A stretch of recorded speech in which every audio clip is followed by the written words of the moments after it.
So Fraser, we're back. It's spooky season here.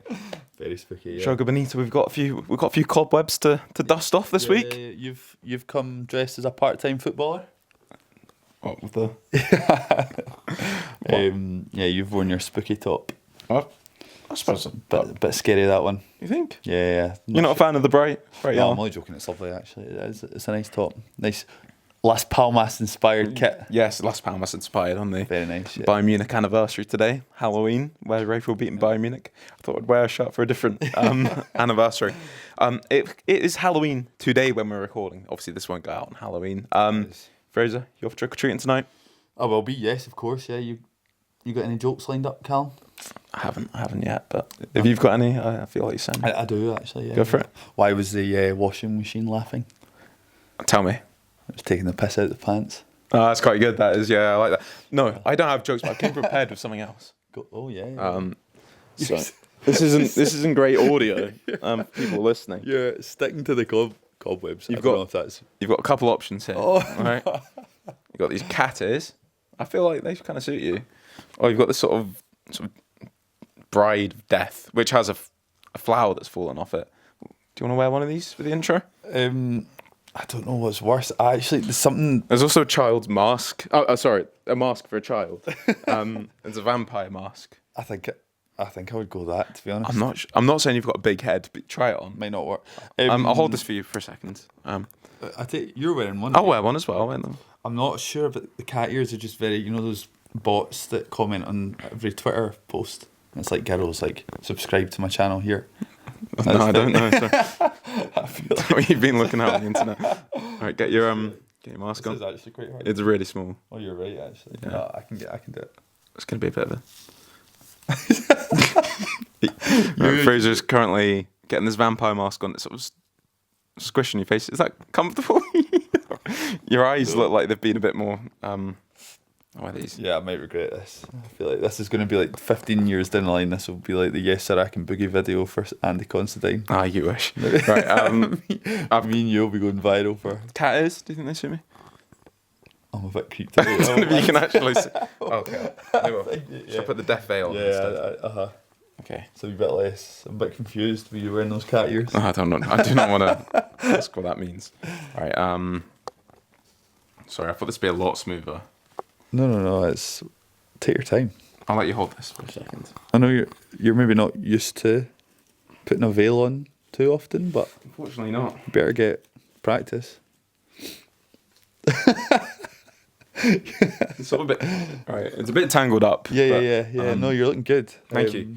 It's lost one of its flowers, unfortunately. But there you go. I can't actually really see those, so I'm kind of guessing Yeah. if you look good or not. Right. Well, we'll continue with this intro then. So you've been up to much this week then, Fraser? What have I been up to? Yeah, loads. Loads. Preparing for Halloween, of course. Of course. So, yeah.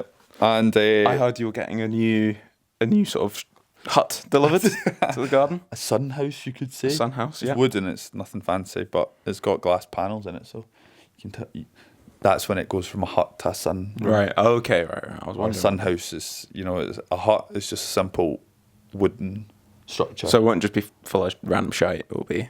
It'll be full of some of that, yeah. But there'll also be a nice sort of spot to. But yeah, the golf clubs and the sort of The mouldy golf clubs. toolbox. Fraser's got like a set of golf clubs sitting out that are quite mouldy, but you've also got a nice set. Yeah. It's a very old. Yeah, we should actually chuck it really, but it just seems wrong. We should go to a charity shop or something. But they're quite mouldy, and then I've got my slightly less mouldy, but still ever so slightly mouldy, my clubs. So they'll go in there as well, along with the toolbox and one or two other things. But Well, I'm looking forward to give us some progress updates on this. yeah, Coming weeks. we'll keep you updated. I'm actually going. Sorry. Yeah. I was really struggling to see, but hopefully you still get the full effect of it. Yeah. Let's keep So I'm looking forward to hearing about that. This week, Fraser, I was actually at the KDM Group Stadium for Scotland women against Switzerland women. I don't think you caught the game, did you? But you've seen the goals from this one. I saw. I didn't catch the whole game, but I saw parts of it. towards the end, and what a game! I've been absolutely thriller. So a 7-goal thriller at the KDM Group Stadium, as it is commonly known these days. East End Park, I think they used to call it. Until they sold their soul. However, this was one day where I took my Rafe Rovers shirt off. I had another shirt on, don't worry. And I slipped into the back of the KDM Group Stadium. Went with three of my friends, 2 of which are from Dunfermline, so they sort of covered me up, with their sort of their accents. So I sort of just slipped in. I did realise at one point I was telling a story to them really loudly about last time I was at the KDM stadium. I was actually booed quite a lot, and I got a lot of abuse from the west east stand. Sorry, that was another confusing thing. Our ticket said SSEW on it, which we couldn't work out what it meant because it was like South Stand, East West, which isn't a thing. So we found our way in. The fourth steward we spoke to helped us out. Pretty much, yeah. The fourth steward we spoke to got us in, sat us down. I did realise after this conversation there was a bunch of Dunfermline fans in front of us. After I'd been telling the story about how I'd been horrifically booed by about 3 or 4 sections of the Northwest stand at the KDM Group during the Fife Derby for walking around my Rafe shirt. I was getting called Rafe Scum quite a lot. That was a shout I was getting. Disgraceful. So start booing. The irony. In the hope that I'd sort of turn my head. And I did that a couple of times when I was walking up and down, like turning GoPros on basically, and I got the full ire of the Dunfermline fans. However, I survived it, and I went back, and it was a very friendly atmosphere at this Scotland women's game. A very good crowd actually for the game. Crowd, yeah. I really enjoyed it. So it was good. As a Scotland Sports Club member, I get in for free as well, so I didn't have to pay for my ticket, which was a brilliant incentive. And you can see there was a good crowd there, really supportive of the team as well.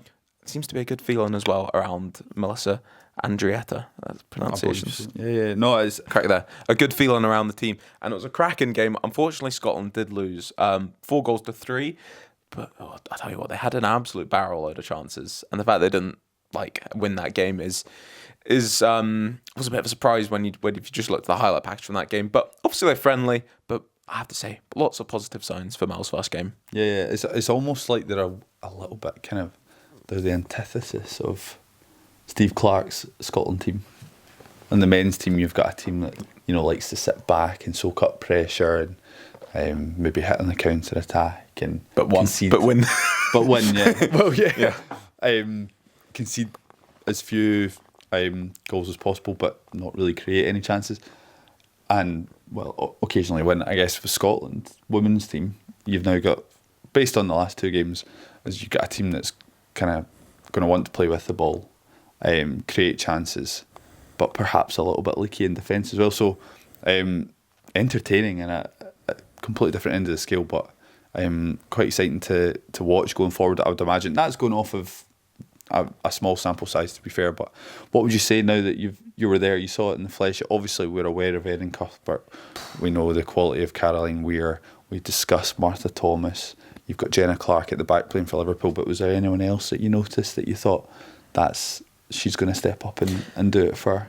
You do say that you did mention her just as a player we do know, but actually watching her operate live in person was Erin Cuthbert was fun. She was phenomenal. Yeah. I think I've seen her play once before for Scotland as well, but seeing her live the flash in a game where she could really get on the ball and dictate it. My goodness, I had touch. She looked like the best player on the pitch by a step, but no disrespect to Caroline Weir, who was fantastic as well. But the amount of the ball she was getting, and just any time she got it was making things happen. And I was at the game with 2 of my flatmates, my flatmate's girlfriend Shannon and Sasha. Shout out to them. They don't know a huge amount about football, but I think every single time Erin Cuthbert got the ball, they were like, she's making stuff happen. So she was phenomenal.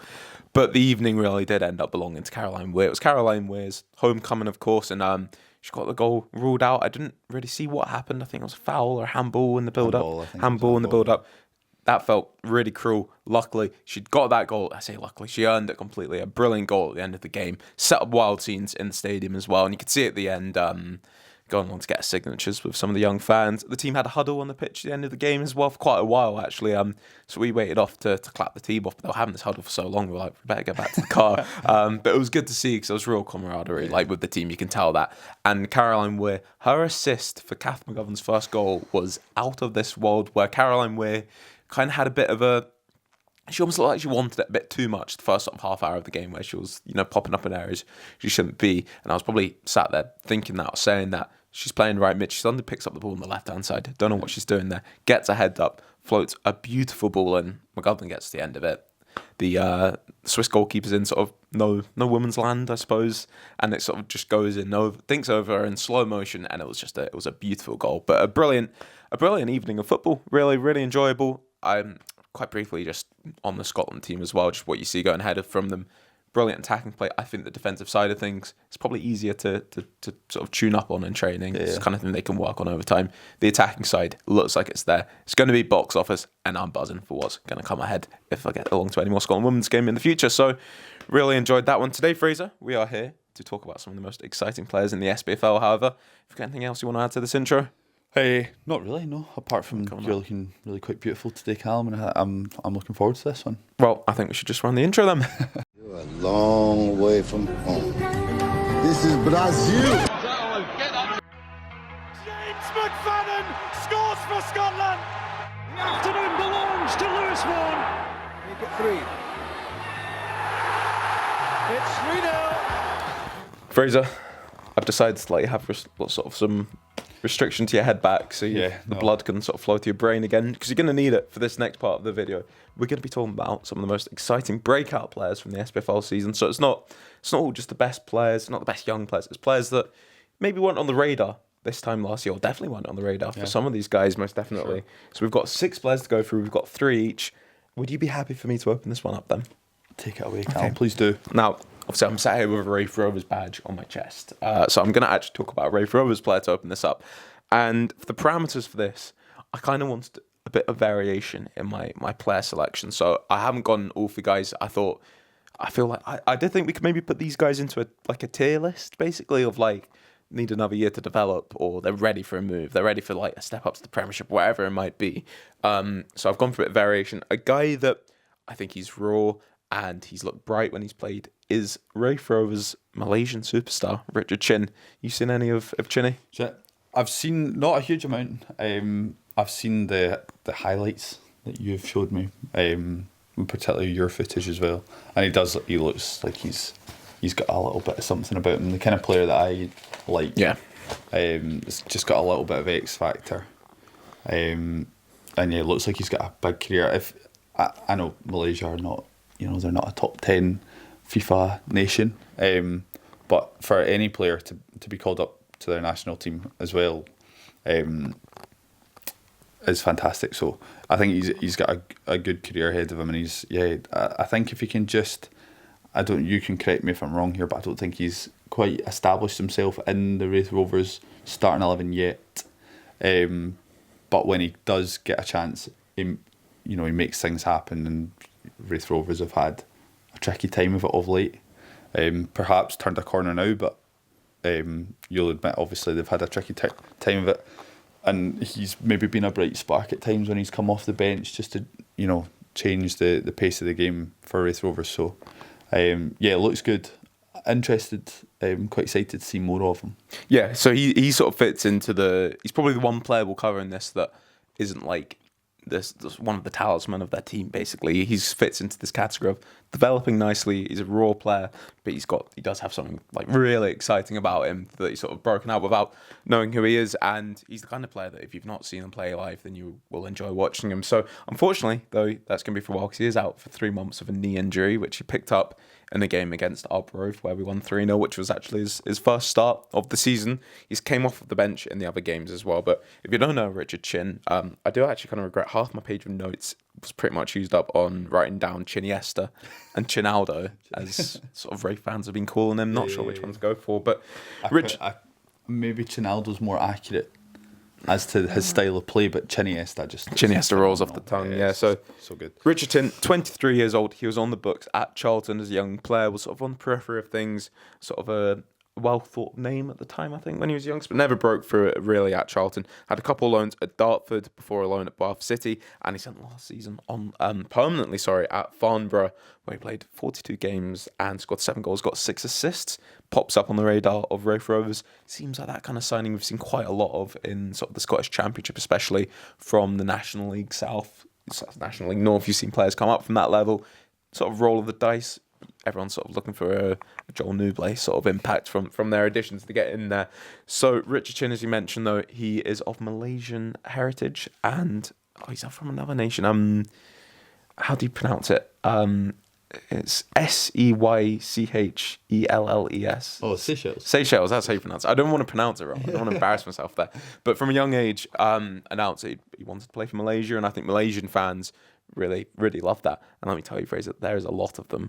If you go on any Raith Rovers post about Richard Chin, it is flooded with international Malaysian fans who are invested now in Raith Rovers, which is like just brilliant to see. Yeah. I think that's absolutely class. Just like you've got this sort of international following of a Scottish championship club from Malaysia. So brilliant to see. I always find it's quite fun. Like, I thoroughly enjoyed Frankie Masonda at Ayr United. Obviously, was going off. Yeah. And then in an international break, it's not like he was playing for Northern Ireland or something where it's close to home. He was going into Africa and playing like Madagascar, Malawi, Egypt away and all that. And it's like Frankie Masonda of Ayr United is starting at centre back for Zambia, and then in the African Cup of Nations as well, he was starting for Zambia. So it's just fantastic. Made his debut when he was at Raith as well for Zambia. Yeah. It's just, how exciting is that? So and obviously it's the same with Richard Chin. It's good for Raith Rovers to you can say you've got an international player, and then it's good. Maybe there's a Raith Rovers supporters club out in Malaysia, in Kuala Lumpur. Who knows? Who knows? So he made his debut as a second half sub in a 1-0 win against Palestine recently. So shout out to Richard Chin for that, of course. But as a player, though, if you've not seen him play, I think Barry Robson was using him as a bit of like a sort of a spark plug sort of player off the bench. He made 9 substitute appearances where he'd come on, and sometimes it was help see games out because he's really quick, and if Paul McMullen had ran his socks off up front, Richard Chin was coming in and play that role. But he's versatile, he's naturally a winger. In Barry Robson's system, he'd been playing as a striker and looking quite comfortable there. Yep. I feel he's also got the traits he could maybe drop into wing back at times, but recently, probably unfortunately, he's dropped out to injury. Rave's most recent game, they played wingers again, and Richard Chin would probably have that spot in the team. But he was obviously patient to get his first start in the team at home to Arbroath, and boy, he took his opportunity in that game with a fantastic goal as well, a little chipped finish over McAdams in the Arbroath goal. And it was actually this game where I was having the idea for this video, for this particular thing, and I came to you with it quite quickly after watching Finlay Marshall's performance for Arbroath on the other side and Richard Chin's performance for Rafe. I thought these two breakout players here. So if you've not seen Richard Chin play, and we should also say Finlay Marshall didn't make the final cut for this in the end, unfortunately, but probably an honourable mention there in midfield for Arbroath. He's been fantastic. But Richard Chin, he gets the ball and he runs with it. That's what he's going to do. He's rapid. He's the kind of guy, I don't think he always knows what he's going to do with it. So, boy, the opposition do not know what Richard Chin's going to do. That's and the way football should be. He's the kind of player that does get you off the edge of your seat, but he's showing he can have some. Probably the main thing you want from a player like that is quality in the final third, and he's been starting to show that. So even just the way he hits the ball sometimes, it's slightly unorthodox, but a brilliant character. Have you seen him do his interviews with like Rafe TV or the press, whatever? He's so positive as well. I've spoken to him briefly in and around the place. He's always got a big smile on his face. He loves being in Kirkcaldy. He loves the seaside. He loves being by the sea. From what I understand is what he does cold water swimming. Cold water, what do they call it? Cold water therapy sort of thing. Yeah, so he swims in the sea. He's embraced life up here. He's loving it. It was gutting that he's injured for the next 3 months because he sort of had that game that he needed against Upgrove. Wants to kick on after 9 substitute appearances. Gets injured at sort of the worst time possible, but I think he'll come back into the team, hopefully for the second half of the season. So bright, so entertaining, and if there's one player you want to keep an eye out in the Raith Rovers team, if you want a bit of excitement more than anything, Rich Chin might just be that man. Fraser, do you want to take us to your next player? So that leads nicely into, on a sort of similar vein, if you're watching Queen's Park FC, and you want to, really have a look out for someone's quality, then look no further than Josh Fowler. You might struggle at the moment as he's out injured, but hopefully, it's a bit of a theme here, isn't it? Injured players to start off with. But he really has, in a team that's not had a fantastic season so far. He's been the bright spark. You first flagged him to me, Callum. You'd obviously seen him through your work with the Rovers, and you said, "Look, Fraser, this guy, you'll like him. He's a bit of you. The way Chiniesta is, Josh Fowler is just a fantastic player. He's direct. He's 2-footed. He's got a little bit of flair about him. And also, as well as we're looking into sort of stats this season, in the first 5 matches of the championship season, he picked up 4 yellow cards. So, you know, whilst he's a pretty on the eye, likes a goal, attacking-minded player, he clearly, you know, he's got a bit of bite to him as well. He's got something a bit to him that, you know, will stand him in good stead in the Scottish Championship. So he's an exciting player. I think he scored a variety of goals. He sort of scored with his left foot, with his right foot. A lot of them sort of poachers finishes, sniffing out opportunities from a yard out, 6 yards out, but some also from the edge of the box. He operates in tight spaces. He sort of runs off the shoulder of the defenders. So he's a really exciting player to watch. And on top of that, as well, his story's fantastic. Yeah, I was going to say, so not only has he lit up playing up front for Queen's Park with his performances, but probably one of the most interesting career paths you'll find in the entire SPFL, Fraser. Will you tell us a bit about his former clubs? So he started at St Cadoc's Youth, of course. One of those, you know, well-established clubs in Scottish football. Played with Johnson Borough as well, most recently, sort of making the news for players like Kyle Lafferty playing for them, and Beath Juniors as well. So obviously the next logical step in your career to go from sort of Ayrshire, Renfrewshire, is to make your way to the Gulf and to go to Gulf United at in the United Arab Emirates. I mean, there's sort of few stats out there, so I don't know how that quite went for him, but he came back then to the UK. He was playing for St Albans. Did you not have a stop in... Oh, sorry. Well, I apologise. Made his way back to the UK. Again, he obviously missed the sun, so he went back out to Dubai City. Yeah. Which is just a phenomenal sort of career path. And it's... I don't know, I don't think the quality of play out there would have been fantastic. But maybe just getting out there, having a little change of pace. Just tell that to John Joe Shelby. Right? That's true. On John Joe Shelby, just quick side note, the most ludicrous article in BBC Sport about John Joe Shelby the other week, where they were sort of, this was the main story on BBC Sport about how John Joe Shelby had missed a penalty in the second tier of UAE football or something, and then how he's, you know, scared to live in London now. Yeah. Safety of Anyway, enough on John Joe Shelby. Keep it Josh Fowler, please. It's baffling, but anyway, Josh Fowler made his way back then, sort of popped up in the south side of Glasgow, and I think, I mean, particularly me, I can't speak on behalf of everyone else in Scottish football, but Did he not have a stop in Australia and maybe in there as well? potentially, yeah. But anyway, picks up at Queen's Park. But definitely, he was playing at Queen's Park. Perhaps that's where maybe St Albans are a team in Australia. I mean, there's that one was there's St an Albans. English one as well, yeah. But But maybe that's an Aussie St Albans. I would fact They check like that to right steal, now. you That's know. why we need a producer. Yeah, please do fact check that. Actually, that would be bad for me just to assume. But yeah, so he obviously rocked up in the south side of Glasgow. I don't know if, you know, Queen's Park obviously had seen a lot in him and believed in him, because I think if you watch this guy play, you will instantly do. That is an Australian St Albans. So Is it Australian St you Albans? have an extremely similar badge to Dinamo Zagreb. There you go. For whatever That's reason. me. I've been fooled by. Yeah, you're correct. Yeah.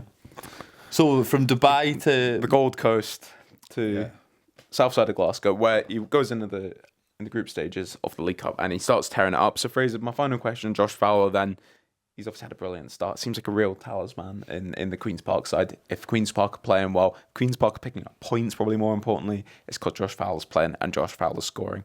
How high do you think his ceiling is? And do you think there will be bigger clubs sniffing around him when the summer comes around? For sure. I think if you look at the quality of the goals that he's scored, I think if you look at the quality of the opposition that he scored against, Ayr United, Ross County, St Johnstone are both their 4 teams that, with the exception of Ross County, that are up at the upper echelons of the Championship. I think Ross County as well will be competing at the top as well. He scored 2 goals away in Dingwall. Both goals fantastic finishes, one with his left, one with his right. So I think he's got definitely. He's got the quality. He's standing out at championship level. I think with a player like him at his age as well, little bit more experience if he comes back from his injury, continues to score goals, there'll be teams, certainly in the Scottish Premiership, that will be keeping an eye on him. If not, there'll be teams in the Scottish Championship as well that will be looking at him because he is an electric. I think every team in the Scottish Championship would have a bit of Josh Fowler, maybe even maybe see him in a Motherwell shirt, St Mirren shirt, maybe a move like that perhaps. Interesting you mentioned Motherwell. I think looking at the way they play football now, and they've got sort of direct wingers, they've got strikers that can play football, that can operate the way that he does, two-footed players. You could see him almost like a Tawanda Mazwanise or a Regan Charles Cook, quite direct in that way. Technical player. So yeah, I mean, it would be, I'm sure, I can't speak for the Motherwell scouting team, but I would imagine he's a player that they'll keep tabs on, and with Motherwell's budget, he's the kind of player that might fit their profile. So I would expect that if he continues the form or comes back from injury and gets back into the form that he was in prior to his injury, that he'll be on the radar of some pretty big size clubs in Scotland. Brilliant. Well, any Queen's Park fans listening, sorry, we're not trying to ship out your star man. Hopefully he's there to stay at Queen's Shipping Park. out to Somerset Park. But either you could do it. Anyone would take Josh Fowler. He's been fantastic to watch this season. Fraser, up next, we're going to take a jump out of our comfort zone of the Scottish Championship, and we're going to jump all the way down to League Two for our next players. So I was having to think about League Two. Obviously, we've heard plenty of plaudits about the way that Edinburgh City have played this year, and they've got a team full of young players. I'm sure we'll have our friend Aaron Fraser back on the podcast at some point. He can tell us a bit more about those players, I'm sure, with a bit more authority than me. But the player that I'm going to actually focus on is an East Kilbride player. Not a player that is sort of broke through as an East Kilbride player, but a player that has certainly broken through as an SPFL player this season. His form as a player that maybe SPFL fans knew of, I think he's came back a much better player, and I think he's really important. It's Joao Balde in the midfield for East Kilbride, their superstar from Portugal. That's what they call him. So, Joao Balde, it would be a name that SPFL fans are familiar with. As I say, he's a Portuguese player. He moved to Scotland, I think, when he was about 15 years old. He was with the Spartans, quickly got picked up by Rangers, and he sort of bounced around Rangers, Livy, Civil Service, and then he got signed to Hibs from Civil Service, loaned straight back, had a spell at Arbroath. He's had a few loan spells as well, at East Fife as well. And I remember seeing him sort of on loan at East Fife, looked like he had something, maybe a bit about him, comes back to Arbroath, then he's one of the many players that was in that East Kilbride team in the Lowland League, and they obviously had tons of talent, brilliant players, brilliant operators, especially in the central areas of the park. So competition for places in there was strong, and he was probably, and I don't mean this in a knock to any of his teammates in the East Kilbride team, but he was one of the ones that was like a younger player that was maybe had more to prove. He was going up the way when some of the other players had played at high level and then came down the way. And I really thought he sort of encapsulated like everything that East Kilbride were good at. He set so much tempo in midfield. He was happy to pick up the ball, and he was bright, certainly, in midfield for them. So a really important player when he was on loan at them for a really short spell. And then I remember he went back to Arbroath. He was sort of involved in, this was around the time that they got relegated from the Championship under Jim McAnally. I brought him back into the fold just they needed bodies. It was like the week after they'd played Ali Adams up front against Raith Rovers famously. So they needed a few bodies, came on against Dundee United. Then East Kilbride would have been absolutely delighted to get him back on a permanent deal a month later in February 2024. And since then, I think he's sort of held down his place in their team absolutely fantastically.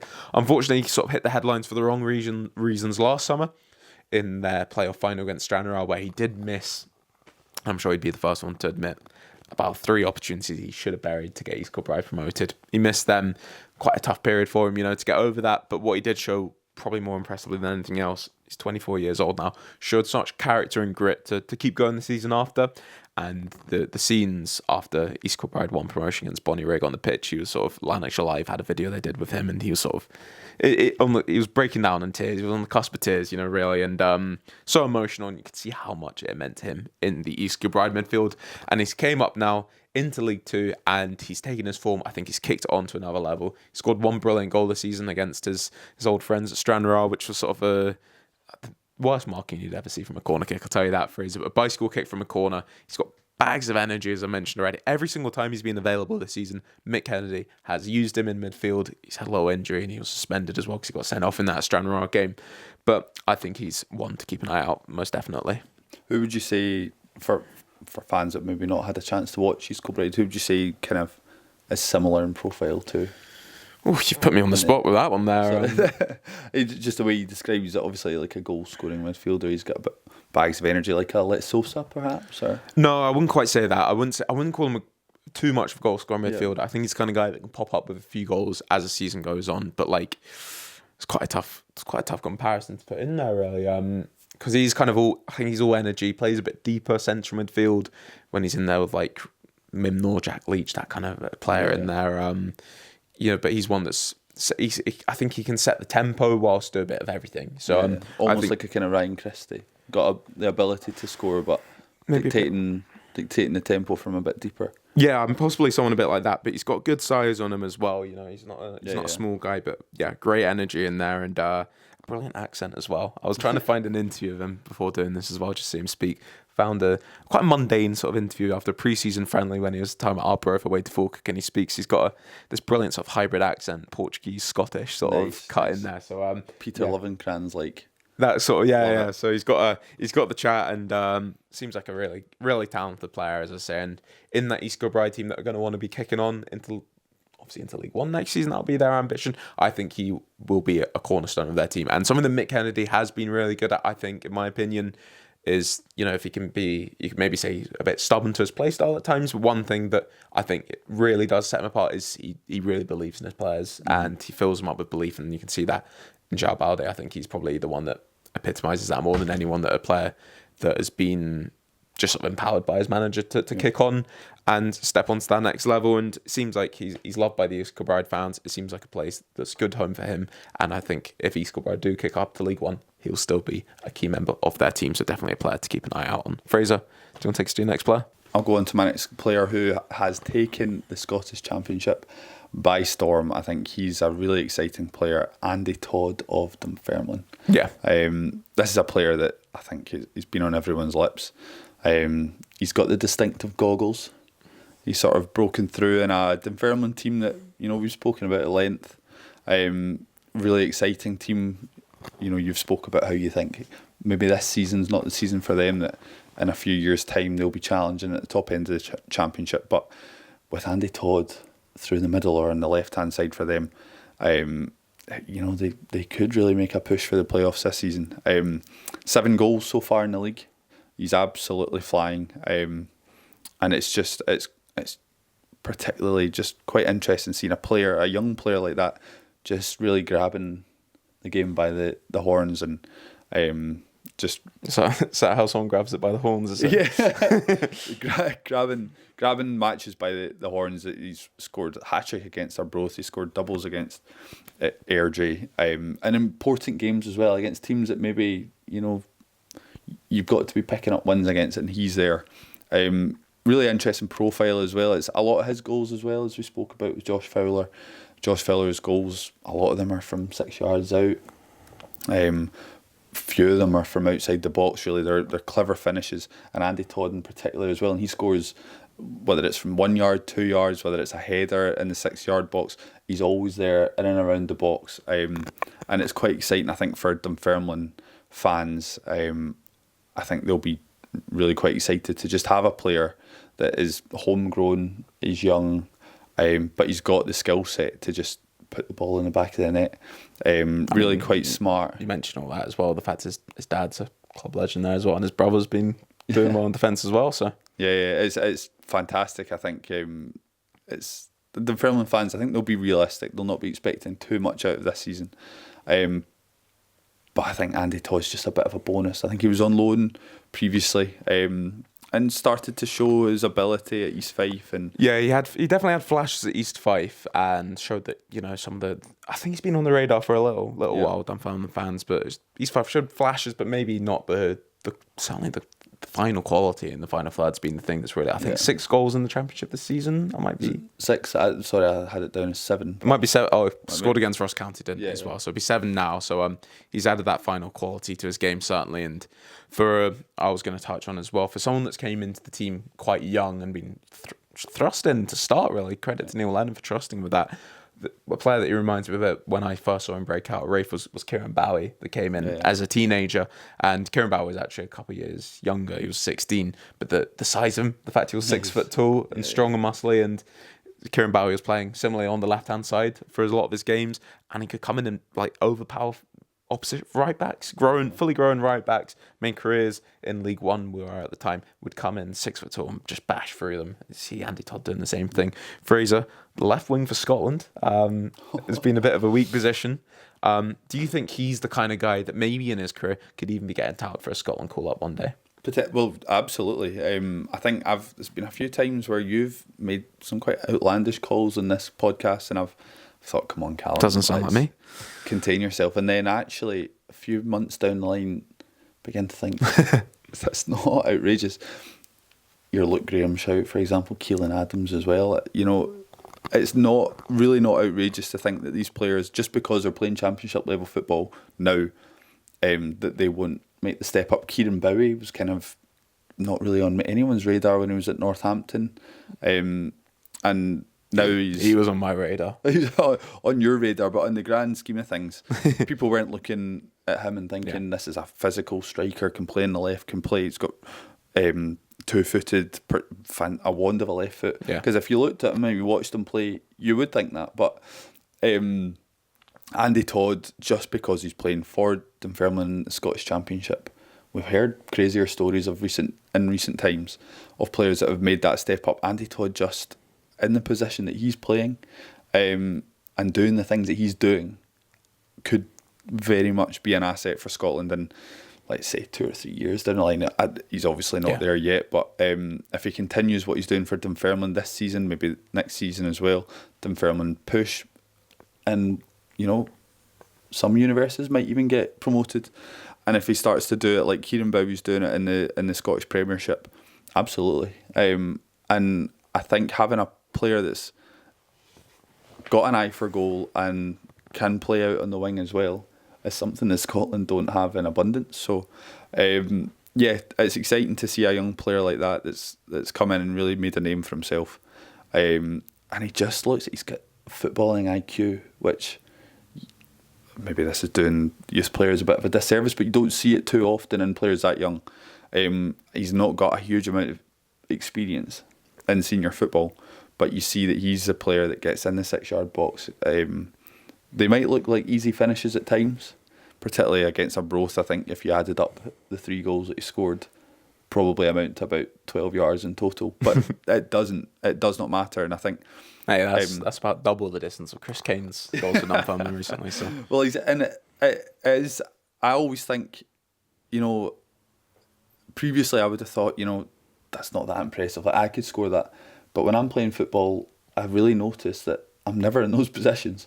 And the ball will flash across the goal and I'm not there. It's because I don't have the instinct that a player like Andy Todd would have. And there's loads of players in the Championship, loads of players at Ayr United, you know, anywhere across, that just don't quite have that instinct that he obviously has. And to have, it's like Harry Kane. You kind of, this is maybe going a bit far now, but Harry Kane knows when to make that little movement to get away from the defender, to get in front of the defender, to peel off at the back post, to score a header. He's almost kind of similarly profiled to Harry Kane, relatively speaking, of course. But he can score the headers. He scores the tap-ins that Harry Kane does. So it's interesting. It's clear that he's got the IQ to go somewhere in the game. So quite exciting from a neutral standpoint. I think maybe not from a Wraith Rovers fans standpoint. No, I think you've really nailed it there, because a lot of players, most players in the Scottish Championship, you know what, if you give them a bit of time and space at the edge of the box, they could probably wrap a beautiful goal into the top corner. They don't have that quality. Yeah. I've been down at filming Wraith training a lot of the time, and a lot of guys you probably never expect to score a goal like that can, you know, wrap the ball into the corner in training, and you're like, where's that on a Saturday afternoon? I think players are capable of that, though, sort of popping up goals like that anytime, really. But it's the guys that grind out goals like that, which is probably the more impressive thing. And I'm sure Andy Todd's probably got a screamer in his locker as well. But if you just keep scoring from 2 yards out, they count just the same as well. So real quality player. Looks like, I think he's got all the tools to kick on. I'm sure coaches would look at him and say he's got the size, he's got the shape, he's clearly got the technical attributes, and seems to have a great mentality to how he takes the game on as well. Seems like a confident young lad as well. So and he's bringing glasses into style. One other thing we'll touch on then is, I don't know if you saw the first Fife derby of the season. Friend of the podcast, Lewis Stevenson, did wipe him out. At the time I was watching that one pitch side, I thought it was just a bit of maybe a clash of heads. We didn't ask Lewis about that one when we had him on the podcast. But did you see that one? No, I didn't see the collision. Didn't see the collision, yeah. But hopefully I'm sure, knowing Lewis, knowing our good friend Lewis, that was all he's good, accidental. Lovely guy. The glasses did fly off. That's all I'll say. But he put them back on the next week, and he's been brilliant to watch as well. So and had a great game in the most recent Fife derby as well. Got the same pitch side as well. Oozes quality as well. So right, Andy Todd chat done. Take us away, yeah. Right, we're going to move up to the Premiership now. I'm the one this week showing my variation here. Fraser's sticking to the Championship, but we're all over the place here. And you've mentioned this team already, and they've been pound for pound up there in terms of entertainment this season throughout the entire SPFL. It's been Motherwell, of course. Who is it going to be? And it's nice to do this after they come into it on the back of back-to-back wins. Huge League Cup semi-final this weekend. We're recording this before the games go out. This podcast comes out after some of these games have been played. I'm not too sure. But Longelo, he is the man I've gone for at left back. Emmanuel Longelo, 24-year-old, so he's not that young either, but he's sort of really broke out this season now that he's got the opportunity to be starting for a team, that he's permanently owned by. So he was on the books at West Ham as a youngster, moved to Birmingham, Wales, had a loan spell. They loaned him to Cambridge, so he bounced around a little bit, in the early years of his career. But he's at Motherwell now. He'd made 77 appearances coming into Motherwell, so not tons and tons of experience, but he's came in, and from the start of the season, I think he set the tempo, for what this Motherwell team is about from left back. Bags of energy, loves to bomb up the pitch. Got a brilliant assist in the week. A bit of a poor performance on the weekend from what I understand as well. So he got benched. Askew brings him on off the bench, comes on, immediately gets an assist. And I was listening to Sports Sound actually when I was at work, and apparently, Askew was giving him the thumbs up basically after that goal went in. He probably just said to me, one game out of the team, if you've just dropped performances a little bit, here's your chance to react. And he's done the perfect thing. He's came back in and got an assist. And I actually reached out to our Motherwell correspondent. You did? Yeah. Gogsy in the week. Yeah. I said, we've got this video coming up. Is Emmanuel Longelo the man to go for? And he said, yeah, he's been brilliant. So bright, so entertaining. Probably has a few, creases to iron out. If you look on his transfer mark profile, it does say he can play striker, left wing, right wing, left back, left mid. So he plays everywhere. Love a player like that. Callum Patterson, regen. That sort of player, but I think left back is the one he needs to nail down. I still couldn't tell you what position Callum Patterson should be playing at, but he should be a left back, but a very attacking one. You probably are going to concede goals, but to be honest, he probably just encapsulates everything that Motherwell have been. He's bright, he's entertaining, he's quick, he's attacking, but probably has a few flaws, and Motherwell hadn't been recording many victories until the last week or so. Ian McCall ludicrously tipped them for relegation last week on Sports Sound, which he quickly backtracked on, I'm pretty sure. But I think he's been so entertaining. 15 games this season, 4 goals, 3 assists. One of them you'd love to see it if you've not seen it already. Was a fantastic, I'm going to call it a half volley. I think the trajectory of the ball might have been coming back down again, and that's a bit of a pet peeve for some people, but a beautiful half volley against Kilmarnock into the bottom corner. Goal against Rangers at the start of the season as well. He's really shown what he can do in flashes, and certainly the kind of player you want to get off your seat to watch. Yeah, I think that's the whole Motherwell team. I think the kind of teams that I enjoy watching are sort of, if we look at the Premiership in England, you've got Brighton, you've got Bournemouth that have got flying wingers that are kind of fluid across the front line. They like to play quick, direct, but technical football, and then they've got flying fullbacks as well. And watching particularly the Motherwell highlights from the other night, it was a great performance. They kind of made Dundee United look sort of average, and then to see Longelo sort of come in, cut inside, playing almost like another attacker, then setting up I think it was the second goal from Motherwell. It's great to see. It gets me off my seat. It kind of makes me, I've got no connection to Motherwell whatsoever, and it kind of makes me now keep an eye out for Motherwell results because I want to see them do well. That's kind of football I enjoy watching. And our podcast with Gogsy last season, of course. Well, yeah. Now I have much more connections with Motherwell, but it's just great to see, and to see a young-ish, I guess. Yeah. A youngish fullback come in and obviously find a home, a manager that's, is allowing him to kind of flourish. And it's interesting to see, obviously, Askew, benching him. He's not a dead cert, and that's probably a good thing for him. And he's clearly a hungry player as well because he comes off the bench and he's immediately impacting the game the way he did as well. So exciting to watch. I think I would imagine as a professional player it's easier to perform in teams like this because it's the onus is it's fun. It's the onus is to attack. You want to get involved, and he's got the skill set to contribute. So yeah, you've said a lot of stuff there. There's a lot to unpack. I was listening to it all. I was trying to pick up on. I think what you said at the end there is. I would probably disagree. I don't know if it is easier. I think it probably is when it's going well. There's no place to hide out there as a Motherwell player. You're exposed at times, and we've seen like that game away to Celtic that they lost in an absolute thriller, which they could have won with the chance they had. Yeah. They were a bit exposed, giving the ball away in the wrong areas of the pitch. But for the greater good, I do agree. I think it's. When things are going well, it's a brilliant system plan, but there is nowhere to hide it. It's not going to be easy for a player to do that. I think that shows real bravery that the Motherwell players they've got on the team are really brave. Longelo is also a really brave player.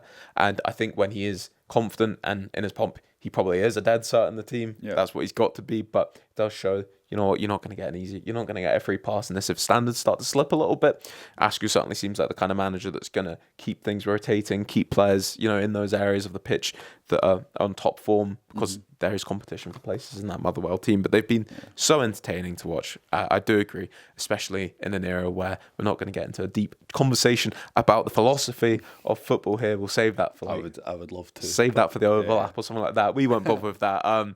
But what you will say very quickly is it seems to be a time where people are saying that the long throw and the defensive play and the defensive phases of play are more important. Well, I'd say you're wrong. You've mentioned Brighton and Bournemouth there in the Premiership. Come to Scotland. Come watch Motherwell play. Come watch Edinburgh City play. That is attacking, free-flowing football at its absolute best, and I do agree, when it's flying, it's the best form of football, the purest form of football, and Emmanuel Longelo is certainly a player that's embraced all of that. Shout out to Twanda Maswanezi as well. He's been brilliant up front for Motherwell. Yep. Elijah Just as well. Regan Charles Cook's a player we already knew quite a lot about in Scottish football. There's a host of players in this Motherwell team you could pick, but Longelo, because I think he just sort of embraces everything that's good about this Motherwell team. Bright, all action, flying left back, bags of ability, bags of talent, and it's great to see that he's been trusted by his manager and he's restored all that faith as well of his performances this season. So a surefire pick here for me. Fraser, do you want to take us home with our final player? Well, you've introduced me nicely. You've talked about free-flowing football, attacking football. We're going up the M74 towards Firhill, and we're going to talk about Tsoanelo Letsosa. Good work on the pronunciation there. You were. I almost tripped over it, but Letsosa has. I think people could actually hear your tongue at work in your mouth there, trying to get the first name out there. That's not an image anyone wants. Actually, no, hopefully they won't imagining that. But Tsoanelo Letsosa, what a player. We are big fans. I think we've waxed lyrical about Motherwell and Longelo. I'm about to wax lyrical about Partick Thistle, but Letsosa. Please do. I'm all ears for this, yeah. He is at the heart of everything good that they do. We recently went to see Ayr United. You were sat in the away end with me. We've discussed this previously at Firhill, and seeing him up close and personal was a privilege, really. I shouldn't really be saying that as an opposition fan, but really like Letsosa. I didn't know much about him before. I hadn't seen him at Celtic B. I don't know if you had. No, I didn't really. At the Braves. I didn't know too much about the name actually. Which I'm surprised is one that sort of slipped. A little bit under the radar. Certainly for me, maybe other people had heard more about him, but not a name that I'd heard all too much about. Partick Thistle, but Fraser, as soon as he came in, he started setting the heaven alight. I think he did, and he's obviously. I think he's the perfect addition to what is a very fluid and attacking and dynamic Partick Thistle team. He is all of those things and more. I kind of in my head thought he was a dynamic goal-scoring midfielder. If his stats say otherwise.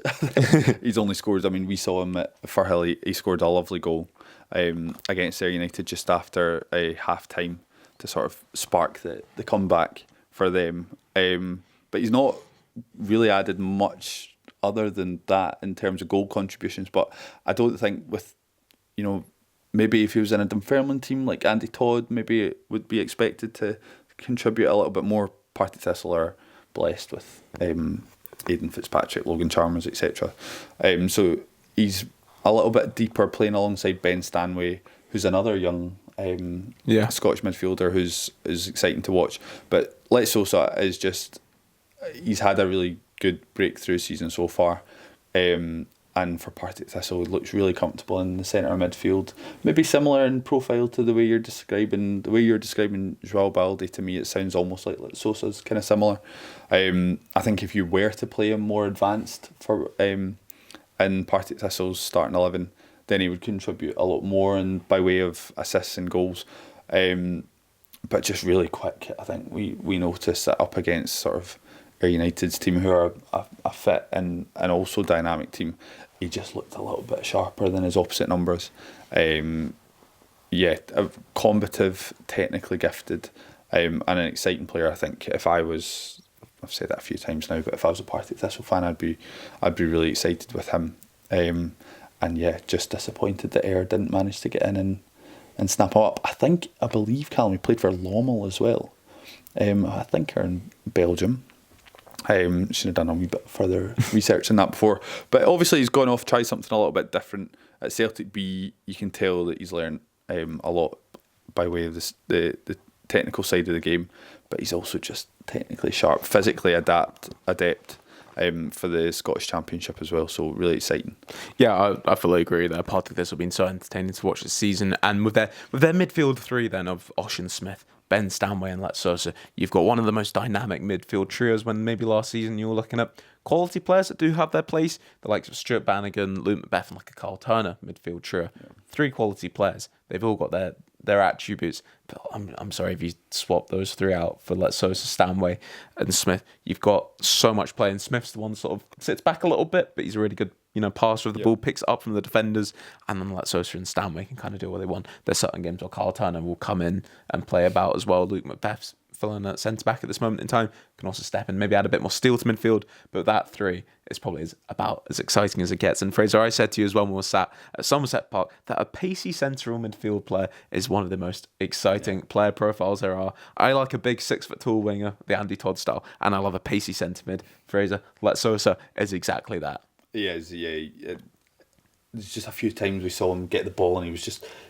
Anyone with pace, I think, in a football pitch, wherever they are. If the goalkeepers get pace, scary.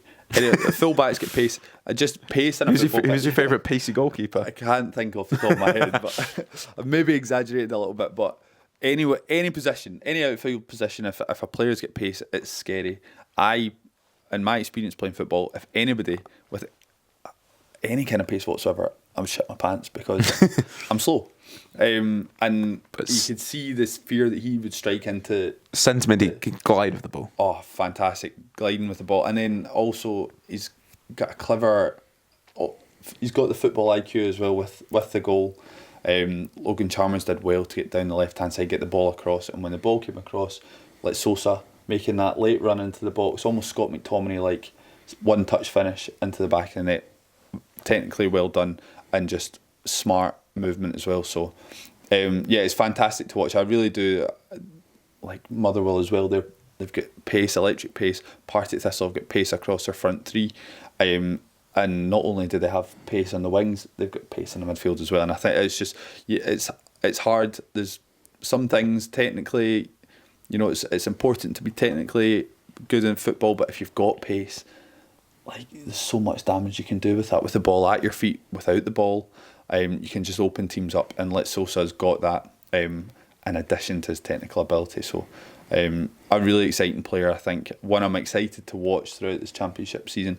I hope he doesn't have an amazing season. Perhaps he has a good season, and then the cooperation agreement with Ayr United comes into play. I don't know if is he on loan? No, he's permanent. He's permanent. So yeah, that's not going to work. But maybe if he's not foiled. If Thistle get promoted or something, and he has a good season but not good enough, So then he becomes Your a free your agent. clasping at straws here, certainly. But That would be good. But fantastic player. Really enjoyed watching him, and have enjoyed watching him. I do think if he's one that adds a few goals into his game as well, that just elevates him to another level. If he's popping up with 5-10 goals a season, that's the sort of game-changing play from a central midfielder. Certainly a really entertaining player in that Partick Thistle team. So to finish up, a few near misses on this. We had a sort of pool of players to choose from. Lewis Smith at Livingston was one that I was maybe thinking, a player that was quite well known already in Scottish football, but I think he's really kicked on this year in the Premiership, really believing himself from a good end to last season. Claudio Braga didn't make the cut, but I think there's been quite a lot of Hearts chat. Finlay Marshall, Arbroath. Quite a lot of Hearts songs as well. Going about Twitter. Yeah, there certainly has been. The EFL has realised. Finlay Marshall missed out. No mention for League One in this one, unfortunately. You sort of snapped up all the Championship talent you could get, understandably. Ollie White on loan at Stenhousemuir. I've heard a lot of good things about and seen in clips as well. Looks really bright, holding down his place in the Stenhousemuir team. Lewis Gibson was a bit more of a personal one for me as well. Wraith player on loan at Montrose. But anytime you watch Montrose highlight package, Lewis Gibson is usually at the centre of that. And obviously, I mentioned Edinburgh City. Could be a host of players. Quinn Mitchell, I think, was the one we were going to possibly go for. But that's our near misses. Can I add a few more to that list? Please do. Shout out to Scott Ball on Twitter, who just coincidentally, I'd like to just say, it's fantastic content and we really enjoyed it. We kind of had a wee chuckle to ourselves because we had this planned, for weeks, locked and loaded, and we saw essentially a thread of this podcast episode on Twitter, and he or she or they at Scott Ball, they also profiled Kyle Ure and Dylan Watchett, who I would like to give a little shout out to because two fantastic players. Dylan Watchett, maybe not such a breakthrough. He broke out last season. Yeah, we love Dylan Watchett around here. Kyle Ure, though, has stepped up. Who discovered also is Specky, like Aaron Fraser. Didn't know that. And Andy Todd. Yeah. But also, little shout out to Connor Allen as well. Not seen too much of him, but what a goal from centre back. Did you see that one from last weekend? Yeah, I don't know where he's sort of just popped up from as well. So if he keeps breaking out, then maybe we'll have to come back and do a part 2 to this. I mean, that's very much Breakout based on recent or a couple of recent matches. But what a goal that was! So we'll be keeping an eye out for him. But yeah, it's been an exciting season so far across the top 4 leagues in Scotland. This has been an exciting video, especially in an age where people complain about Scottish media being a bit negative about their players. Come along to Joga Bonito. We're here to profile some of the most exciting players, and something exciting to come up, Fraser. It's challenge time. You ready to jump into this? We are so ready. Let's go. Fraser, we're back for some challenges here. I'm back with a cup of tea as well. I've stuck the kettle on for this because we're in for some entertaining challenges to come. I think we've got 4 to come in this one. We've got one we teased last week and one I'm actually very excited about. Fraser, this is going to be a region-based challenge, a regional challenge to see who would win or who would have the best team if we split Scotland into different sections. As someone with roots from the Kingdom of Fife myself, it's something that I thought about in my head. What players are born in Fife? What would our team look like? So what I've done is I've gone for every single professional Scottish football player in the world and put them into their selective regions. So we've got 10 regions to come up in this. We're going to fire through them quickly. Fraser, before we did this, who did you think was going to come out on top? Well, you're from Fife. I'm from Glasgow, so Glasgow surely. But you got some big ballers. You do have Ayrshire roots as well. Got Ayrshire roots as well. But Ayrshire actually sneaky shout here. Sneaky quality team. So I reckon Ayrshire will be pushing for Europe maybe. But I think Glasgow would probably be looking to win the league. Maybe some surprise packages. I'm thinking maybe Inverness. Yeah. Aberdeen could be also top half finishes. So interested to see where this goes. Right. So Fraser, if we split Scotland into different regions, how many points would they get in a Scottish Premiership season? Right. So the first team up we're going to do is going to be Glasgow. Okay. So from Glasgow's playing a back 5. Controversial. So the Glasgow team goes Liam Kelly, Aaron Hickey, Jack Hendry, Liam Lindsay, Stuart Finlay, Andy Robertson, Mark Leonard, Callum McGregor, John McGinn, Lauren Shankland and Kevin Nisbet. For anyone that's listening to this and can't see the graphic on the screen, Fraser, there is some serious quality at the back and at the front of this team. There is. Actually, you'd imagine if Scotland were maybe doing a tour of Peru and Mexico for a couple of friendlies, like they did a few years ago, this actually could feasibly be Scotland's starting 11. It's actually very strong. I think this they've got a brilliant backline, but attacking sort of fullbacks as well. Aaron Hickey and Andy Robertson, and then up front you've got goals and Shankland and Nisbet. How many points are we giving Glasgow? I would go 83. I think this team could be a champion team. Yeah. Definitely. Central defence could be a little bit stronger in comparison to their fullbacks, certainly. The two strikers are phenomenal. John McGinn there with Callum McGregor. Mark Leonard up and coming as well. Real quality in this team. I think they'd be champions. Right, should we move on to the next Agreed. team? All right, you take us away. So we're going now across the M8 to Edinburgh, Callum. This is an interesting team. I think maybe a few years ago we'd expect a little bit more. And to clarify before we go in as well, we have just gone for the City of Edinburgh. Apologies to people from West Lothian, but you'll be coming up, don't worry. So, in goals, Craig Gordon. Then we've got Callum Patterson, Ryan Porteous, what's his? Jason Kerr. I said Liam Kerr. Jason Kerr, Josh Doig, Andy Irving, Ali McCann, Mackenzie Kirk, Josh Campbell, Josh Walker, and Jason Cummings. Poor Jamie Walker. Jamie Walker. Yeah, maybe would have expected a little bit more quality in this team. When you look at the Scotland national team, Josh Doig, Ryan Porteous have been sort of on the periphery of things a little bit. Not tons of quality in this team. I'm going to say they would pick up 48 points. I think, yeah, I'd have to agree. They've got some very good players. Josh Doig in particular at fullback. Then Mackenzie Kirk's beginning to score a few goals for Portsmouth, but just lacking a little bit of firepower. I think Jamie Walker's got some bangers in him of late for Grimsby, but that's playing in the English League 2. Can he do it in the Scottish Premiership? Jason Cummings as well. I think Jason Cummings might need to do a bit of goal scoring in this team. I think so. That's a lot of pressure on him. So, yeah, I think they'd be a sort of a comfortable team. I'm surprised. I thought there'd be a bit more quality in here. But Ali McCann, shout out Northern Ireland International. Yeah. Sneaks in. So. Andy Irving as well. He's got a goal in him. So maybe 48's a bit harsh. Maybe they creep into the 50s, but I don't think too much more than I think this is a top half team. I think they finished in the top 6, but maybe not push on a huge amount more than that. Right, should we move on to, do you want to go to Ayrshire next? Oh, I'd love to go to Ayrshire. I'm going to run you through the Ayrshire team. In goal, you've got McCrory, and right back, you've got McCrory. The two McCrories, Ross and Robbie. Centre back, you've got Tam O'Ware, alongside him is Liam Morrison. Left back, Josh Edwards. This is where it gets quite exciting, Fraser. Midfield, Billy Gilmore, David Watson. On the wings, Ben Doak and James Forrest. We're going for Greg Kilty at number 10. Could have been a few players in there. And up front, we have Ross Stewart. Fraser, how many points have we given to the Ayrshire team? This is a team with firepower. 67 points, pushing for Europe, I think. Ross Stewart will score goals. Billy Gilmore, Ben Doak will create. David Watson will just run his socks off. Greg Kilty's got a bit of guile about him. James Forrest still got goals in the legs. And then you've got a really good, even got goals at fullback as well with Edwards and McCrory. So exciting starting 11 for the Ayrshire boys. Incredible that Billy Gilmore, Ben Doak are both from Ayrshire. Possibly the two best technicians from Scotland. Exactly. Yeah. Two really good players. So and we've got Ross Stewart will score goals up front as well in the Scottish Premiership, or in our hypothetical league, I suppose. And Tam O'Ware at the back. Maybe the one player that's not quite clicking on to the other levels, but an experienced head. Yeah, he could maybe even manage the manage team for us. Player manager, yeah. Player manager, brilliant. Right, should we move on? Who should we do next? Do you want to do that team there? 5? Forth Valley. Right, we're recording this podcast in Forth Valley. We've had to be quite generous. I don't know if you know all the names, or do you want to go for another team? Oh, this is maybe a team. Actually, the team. This is the next on this. Fraser, I want to take Aberdeen. This is fantastic, this team. So, with Aberdeen... What's his name? Harrison. Should have cleared these up.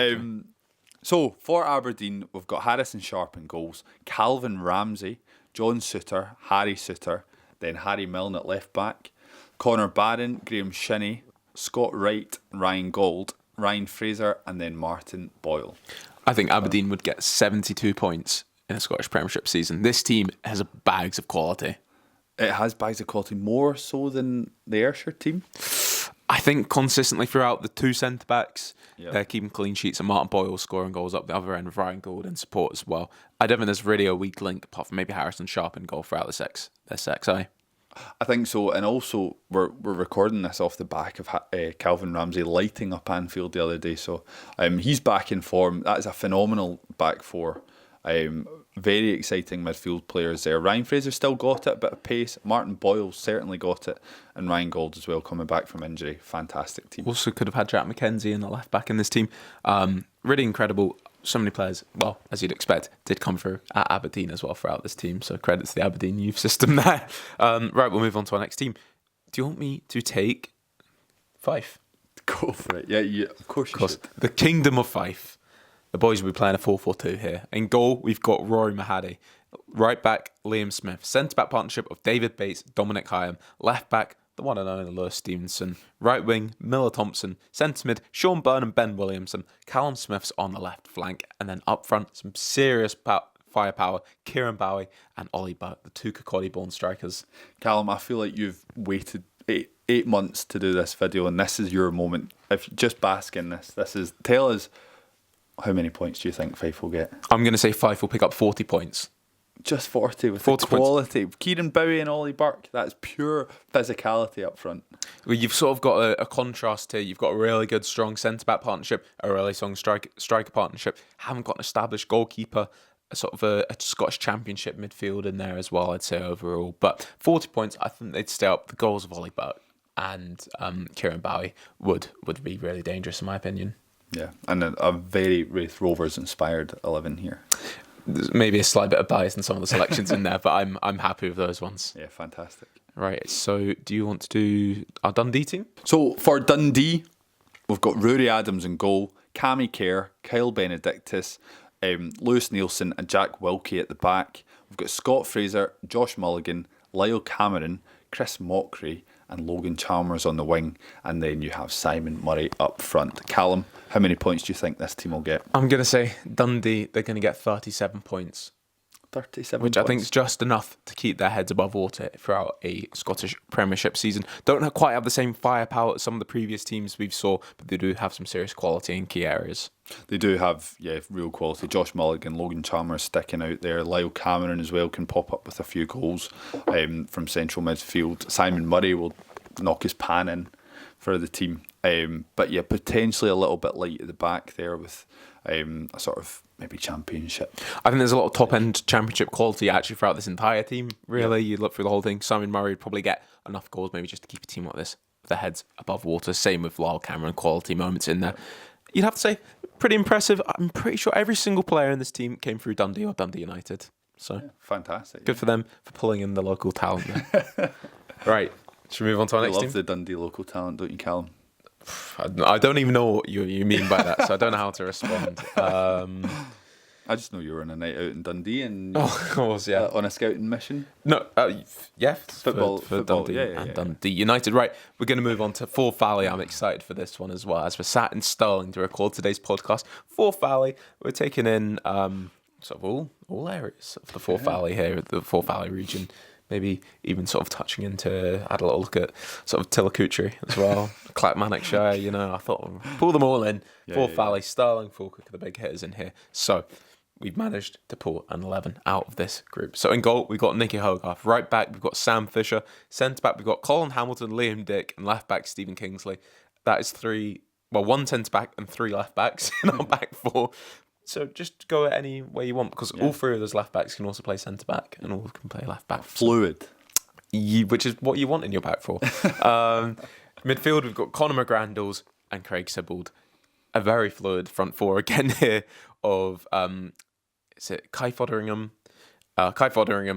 St Johnston, Owen Moffat, Finlay Curtis and Paul McMullen, who's our auxiliary striker. Fraser, how many points are Forth Valley getting? They'll pick up 24, Callum. I think they'll struggle. They do have quality in areas. I think the real quality they've got is Finlay Curtis, but he's young, he's inexperienced. Is he going to come up against a bruising Ayrshire backline or a Glaswegian backline? I think they'll struggle. They have quality, but I think they're going to struggle to score goals and pick up points. Yeah, well, when I think Forth Valley, I think Craig Sibbald. Mr. Falkirk. He epitomises everything. He'll fight for the boys and get them 24 points. A relegation season with a few victories in there. Yeah, and I'm saying they're going to struggle to score goals. Craig Sibbald has been scoring cracker after cracker this season, so maybe I'm wrong. Maybe they'll pick up more than 20, but we'll say 24. You never know these. Right, do you want to take us to our Highland team? So We've travelled up the A9 to the Highlands. You're really giving us a lot of motorway trivia in this. I don't know. That's why people I think tune it's in. A9. I don't even know. We've gone up a road. So for the Highland team, Callum, we're going with a nice solid 4-3-3. In goals, we've got Ross Monroe, Keith Bray, Dylan Smith. We've got Fife at centre back along with Reid at left back. Then we have Stuart Armstrong, Ryan Christie and Paul Worth in the middle with Dan Mackay, GMS, Gary Mackay-Stephen, and then Ross McKeever up top. Yeah, we do have some, when we were thinking about Highland players, Stuart Armstrong, Ryan Christie, they jump out as real quality football players. It took a while to find a centre-back to go alongside Dylan Smith from the Highlands. We've gone for, I believe, Ryan Fife of Bucky Thistle. I've not seen too much of him play, but shout out to Bucky Thistle for that one there. This team, though, I think they would struggle. I'm unfortunately going to say a pretty sad relegation season. 15 points on the board. 15 points. I think Gary Mackay-Stevens, obviously, he's done it in the past. He's got the quality. Ryan Christie and Stuart Armstrong doing a little bit of heavy lifting. Stuart Armstrong sort of struggling to put points on the board for Aberdeen this season. So Gary Mackay-Stevens struggling to put his boots on. So yeah, I think they may struggle a little bit, but interested to see how they would get on. 15 points. 15 points on the board. Season of relegation. But Ryan Christie, though, what a football player he is, Fraser, quickly. We've waxed lyrical about him. We're big fans of Ryan Christie. If they need, they could probably stick him at centre back. He's that good. But central midfield, left wing, stick him through the middle, up top, alongside Ross McKeever. He'll score goals. But I just think he's carrying a little bit too much weight on his old shoulders there. You saying Ryan Christie's overweight, or? Not at all. No, he could do it, I'm sure. But there's some big teams in this league, Cal, with Glasgow and Ayrshire, Edinburgh. I think, the Highland team will maybe struggle a little bit. Right, we'll move on to our next team then. So, right, Fraser, we're going along to West Lothian now. Okay, a real Livingston feel to this team, as you'd maybe expect. In goal, Ross Laidlaw. Defence of Jamie Brandon, Danny Wilson, Callum Fordyce, and James Penrice. In midfield, we've got Scott Pittman and Aidan Denham. Then, just in front of them, we have Scott Arfield, Liam Henderson, Adam Montgomery, and leading the lines will be Scott Banks. Not an out-and-out striker, but quality in this team. Fraser, how many points are West Lothian picking up? 36 points. There's good quality in this team. I have to say, just in pure variety of clubs, this team maybe wins. You've got James Penrice in Athens. You've got Scott Banks as well. I think, is that Blackpool? Yep. And then you've got, from Livy to Wraith Rovers and everything in between. So, brilliant spread of clubs. I think 36 points. They'll do well. They've got some experienced performers there in Scott Arfield and Liam Henderson. They've got some exciting players in Scott Banks and James Penrice. So they have good players, but will they have enough to compete for a top 6 place? I don't think so. Yeah, maybe not. You look at Scott Arfield in that team, maybe not too dissimilar to the quality you maybe find in his Falkirk team. Yeah. Maybe slightly worse. So 4 Livingston players in there. Livingston hoovering up the local talent. Right, one more team to go. This one's an exciting one, Fraser, and I'm going to let you take this one, okay? Because they've got bags of talent in their team. Fraser, we'll jump back in here. We've had quite a lot of technical issues recording this one. iPad dies, phone doesn't have all the players. We've gone for the old-fashioned notebook. To finish us off here, give us our last team. I feel at home, and I'm going for my home from home, Lanarkshire. Callan McKenna in goals, Tony Ralston right back, Stephen Welsh and Jamie McCart centre back, Nicky Cadden left back. Then you've got a midfield 3 of Kenny McLean, Lennon Miller and David Turnbull. Then just in front of them you've got Lewis Ferguson and the 2 attacking strikers, Josh McPake and Ryan Oney. I'm going to give this team 52 points.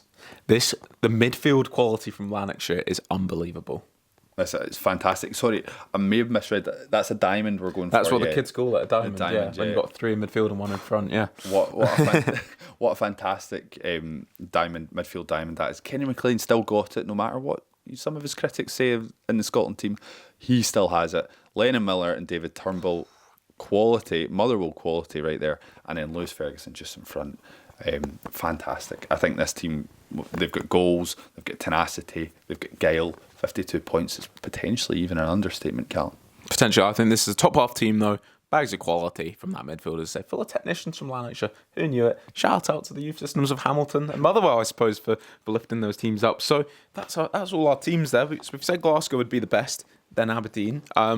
Some serious quality in some of these teams as well. Quite a few players don't make the cut for their teams. Kieran Tierney, Scott McTominay, Shay Adams, Lyndon Dykes, obviously not born in Scotland. We've done this purely based on birthplaces. Quite a bit of research into that one. So hopefully the people enjoyed it. If there's a team you missed, let us know.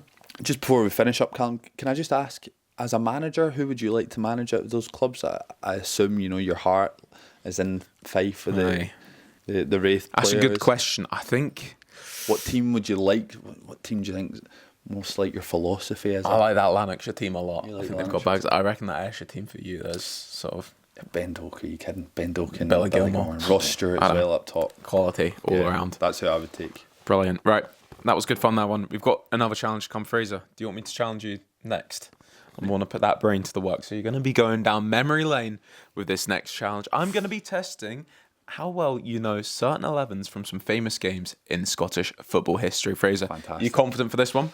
Somewhat. I think I would give myself 70 to 80% is what I would expect to get in a challenge like this.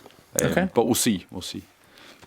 Right. I have my notebook with the correct answers here, and you will be looking at this one with some hidden answers here. Okay. So for audio listeners, before you jump in with any answers, Fraser, I'm going to read out the entire 11 from these games, and then you can jump in and try and work out the 3 or 4 players that are missing from the lineups for these teams. Okay, perfect. Okay. So, right, the first game we're going to do is going to be Celtic 2, Barcelona 1. This was on the 7th of November, 2012, a famous game. Tony Watt came off the bench to score the goal in that one, of course. I watched it live, I did. Yep, so hopefully you can remember the 11 well. So, Fraser, name the missing players from these 11s. So, the Celtic team that day, I'm going to let you look at it and you can have a think just whilst I speak. In goal was Fraser Forster. Right back was Mikael Lustig. Effie Ambrose, centre back alongside a mystery player. Left back was Adam Matthews on that day. Midfield, we had Victor Wanyama and Joe Ledley. Right mid was Chris Commons. Attack midfield was Samaras. And I want you to work out the left mid and the striker from this team. I know who the left mid is. That's Charlie Mulgrew. Charlie Mulgrew, correct. Charlie Mulgrew. I think it's centre back. It was Kelvin Wilson. Yeah, it was, yeah. Good pull. And the striker. Striker's a tough one. I think the striker is a tough one, but Played all 90 minutes. for some reason, it's not Chaduri. No, Miku. Miku, Is it? correct? Yeah. I don't know why. That era is very Gary Hooper, but for some reason, this guy Miku, I know nothing Miku. about him. Yep. I couldn't tell you where he was even from. Maybe Mexico, Spain, I think. Spain. Know nothing about him, but yeah, I think number 7 was he? Iconic game, yeah, for him to pop up in. Right, your next one you're gonna get. We're gonna stay, and I did say we're probably gonna get a slagging when this is clicked up for TikTok, because it's a Rangers loss, but I did want to choose like quite an iconic Rangers team of recent years. It was a draw. And Rangers did lose the final in the end. I could have gone for one of the semi-finals or like that Leipzig, that Dortmund game, a brilliant matches, weren't they, on their run to the Europa League final. I am, of course, talking about the Rangers team of 2022 under Giovanni Van Bronckhorst. Sorry, a bit of a tongue twister there. Where they lost on penalties, 5-4 against Frankfurt. So the Rangers versus Frankfurt Europa League final team. In goal, we had Alan McGregor, known as Shagger by his friends. Right back was James Tavernier. Centre back Connor Goldson and a question mark. That's tricky. I think I've got it though. Well, I've actually put them down the wrong way around. It was Calvin Bassey next to him. Oh, right. Okay. So it's the left back that's supposed to be question mark. One of our midfielders question marks, Ryan Jack, Glenn Kamara. And then on the wing, we had Scott Wright. On the other wing, we had Ryan Kent, and we had a mystery striker. Can you work out the left back, CDM, and strike for this team? So this should be easy because Rangers at this time were an incredibly settled outfit. It's centre back. Left back. Left back. That would be Borna Barisic. Borna Barisic, yeah. CDM. Striker's thrown me a wee bit. But did they go with a false 9? I think they did because the goal scorer in that game was Joe Aribo. That's why you send Joe Aribo. So he's obviously striker. Joe Aribo started up front in this game. And then CDM, it's got to be John Lundstrom. John Lundstrom, yep. 6 for 6, Fraser. You're on good form here. Congratulations. If anyone thought from the first round that I was a Celtic fan, hopefully I've just proven Right. Equally a Rangers fan. Right, we've got, you remember the Rangers loss as well. That's true. Talking of which, we'll come on to that one for one more at the end. I'm going to give you the slightly easier one before we get to that one. Another iconic game was Scotland against Serbia in the European Championship playoff final. Remember that one well as well. Okay, so in goal for that one, Scotland were playing their classic back five under Steve Clark. In goal was David Marshall. You've got a mystery centre-back at the right-hand side of the back three, a mystery centre-back in the middle of the back three. Left centre-back was Kieran Tierney. Right wing-back was the one and only Stephen O'Donnell. Centre-mid, question mark. Then you had Callum McGregor and Andy Robertson. Two sort of attacking midfielders / wingers was John McGinn and a mystery player who was supporting the one and only London Dykes Fraser. Who did I exclude from this team? This is not actually as easy as I thought it was going to be. An iconic game in Scottish football history. Playing at centre attacking midfield has to be Ryan Christie. Man of the match, Ryan Christie. Just worried there that he'd come off the bench, but Ryan Christie. He did get subbed off, but centre mid. Callum Patterson came on in that game. Did he? Yeah. There you go. At centre back. Oh my goodness, this is not easy at all actually. So missing. You've got Kieran Tierney as part of that back three. Who's playing? Kieran Tierney, Andy Robertson. It's got to be Grant Hanley. I don't know if I'm overthinking this a little bit too much. Incorrect. Grant Incorrect. Hanley did not start this game. Well, in that case, I can't believe I've got the Scotland one wrong. That's terrible. In that case, it's going to be Jack Hendry, John Souttar. Was John Souttar? Yeah, he was playing in that era. When did he play in that game? The 12th of November 2020. 2020. No, John Souttar. I don't think he was. Liam Cooper. No, I think you need to dig into your brain here and really think about this game specifically. Okay? Gallagher. Declan Gallagher was in the middle of that back three. Yeah. Sorry, of course. Good pull. You have to think about this game specifically, not the era to get that one.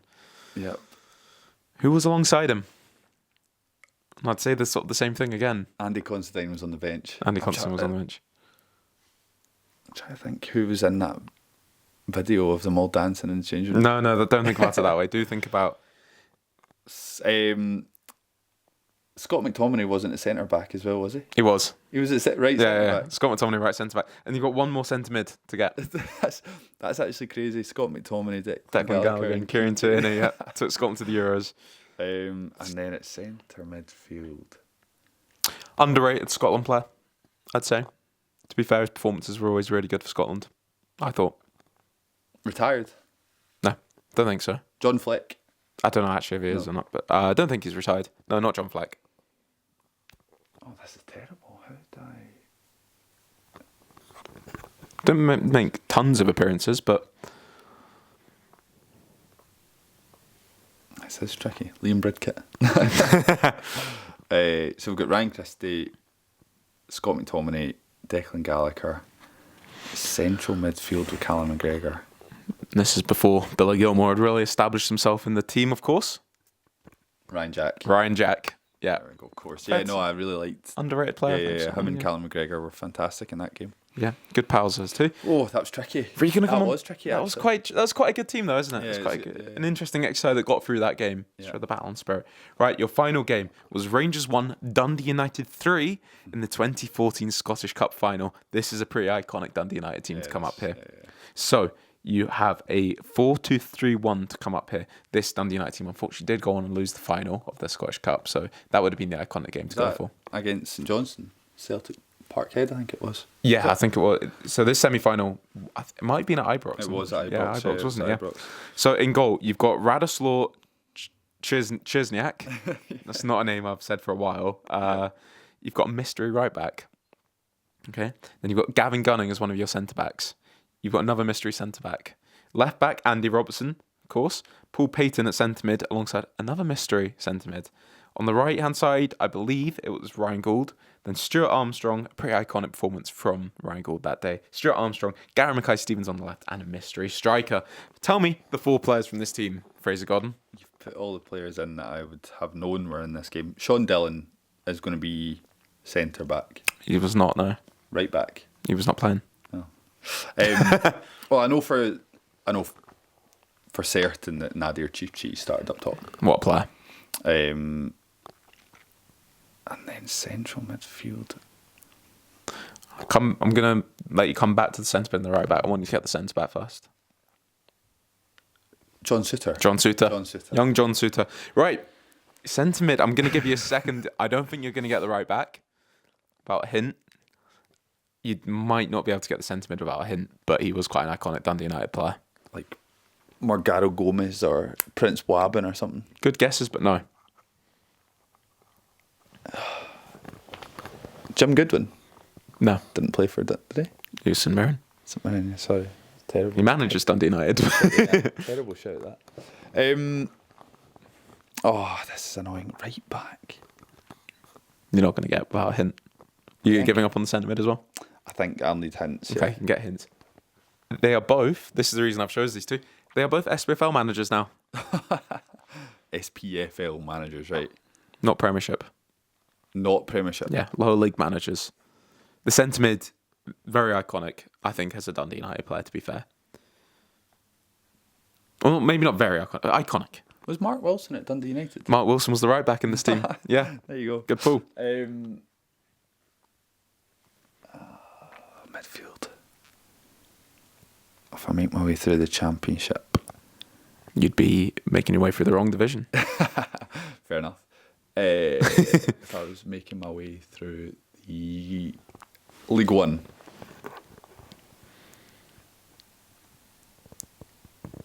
Possibly. Dick Campbell. I don't think Dick Campbell was trudging around centre mid for Dundee United 10 years ago. He was about 40 years into his managerial career at that point. Peter Murphy. Gary Naismith. Paul Hartley. Dick Campbell. My goodness. Got it.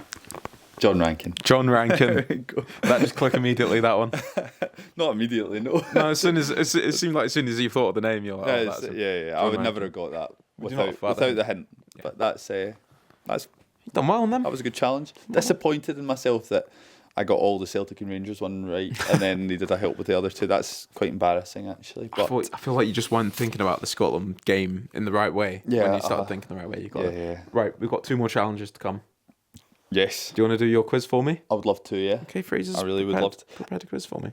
and that's wet the whistle a little bit, Callum. That's got your brain thinking. For this one, I need to think how to introduce this one because it's a bit of a tongue twister. Let's have a challenge.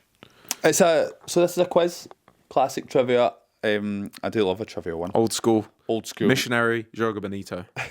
It is, but the missionary works. Good for you. Right, let's get to the challenge. Can you name the top 10 active managers in Scottish football to have managed the most games in Scottish football? I'll just ruin that again, but there you go. Okay, yeah, no, I get what you're saying.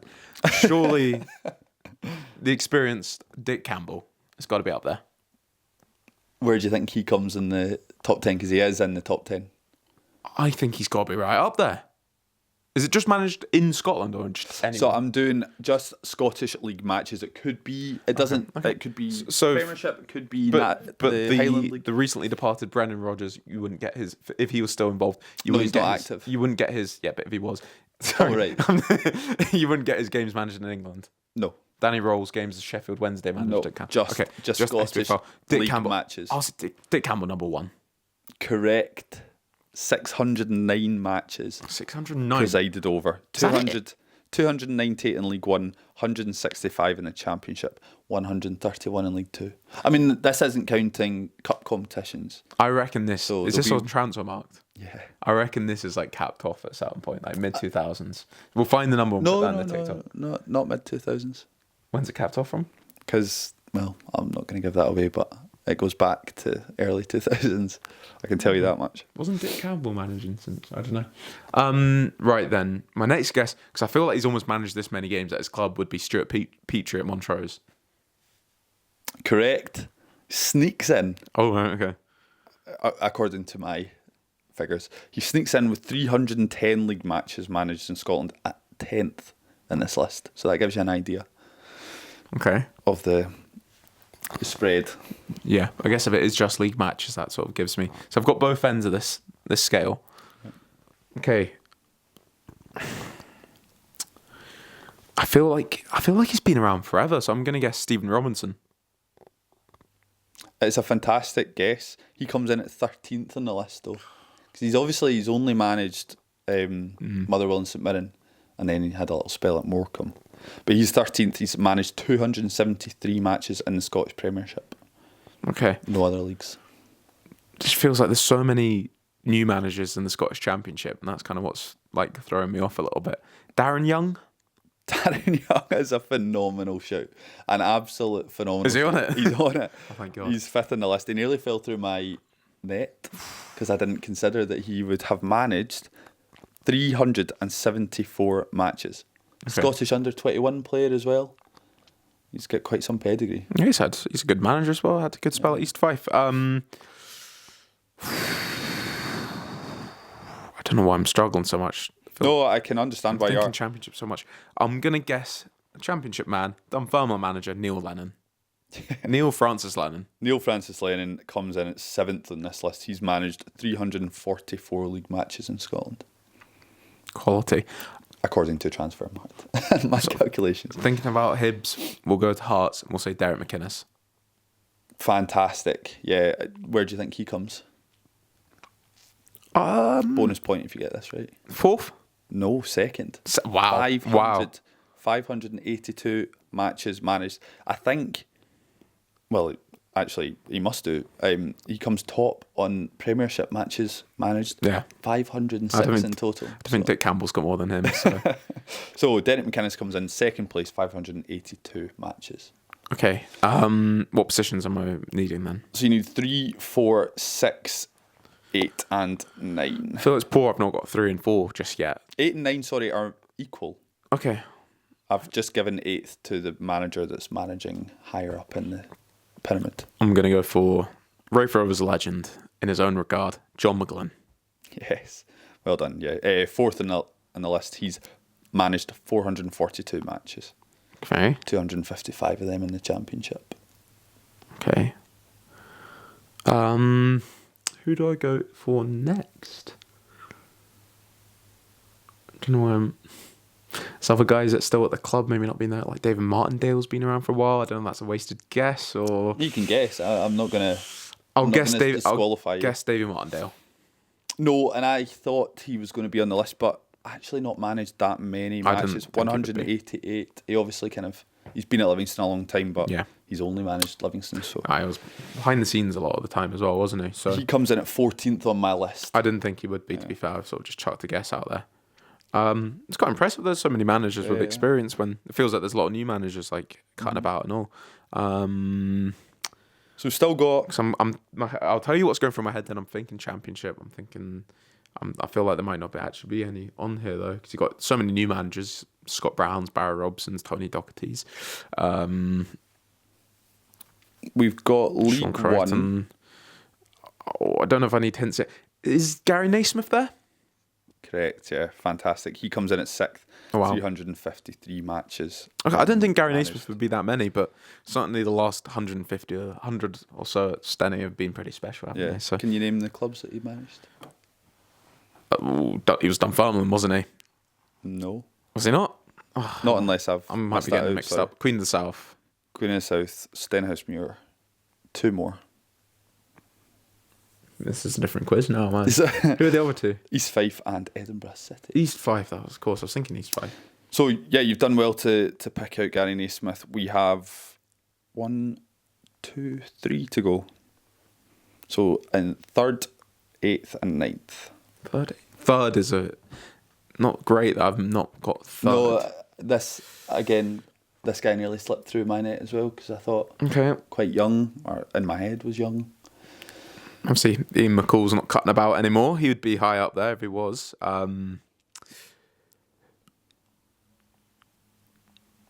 Are you taking Dougie Samuel? I'll take him. Dougie Samuel? This is where my research got a bit sort of hazy. Dougie Samuel, according to Transfermarkt, has only presided over 128 league matches in Scotland. So he's come in That's a lot of shite. 19th on my list. That does seem like a lot of shite. I think he's been at Spartan since, what, 2012? Yeah, so I think they've probably had more league games than that since then. So Dougie Dougie Samuel, Samuel's, I do apologise. I can't. There's no other figures that I could Yeah. go on. So I would imagine he would probably sneak into the top 10. He's managed 128 recorded matches right, that I'm but aware of. He's been out of the SPFL for a fair bit of that, of course. So Yeah. I mean, I'm still including like matches in the Lowland League, Highland League. okay, But yeah, Don't have it sorry to recorded. Dougie Samuel. Dougie and his because, family, yeah. Yeah, that's where it became a little bit more difficult. So I would have to contact him personally to ask. I don't want to just keep burning guesses, but is Jim Goodwin in there? Oh, fantastic! Yeah, 8th place, joint 8th actually. A bit surprised by that one, but Somebody else in the 42 has also managed 331 matches wow. alongside Jim Goodwin. So we've got 2 more to go, 3rd and 8th. This is a very good quiz. I'm glad. I thought you would enjoy this one actually. Not surprised. This is a club that kind of slips through my sort of thought process when we're doing quizzes as well. It's Jim Weir? oh my, there you go. Is that right? Phenomenal shout. That's not who I was talking about there. Okay. But Jim Weir has also managed 331 matches in the Scottish Football League. He's done so for Montrose, Brecon City, Arbroath, Elgin City and Forfar. Twice. Currently now, Forfar twice. Yeah. Currently in League 2. So he sneaks in there at 9th place. Brilliant. We have one more, 3rd place.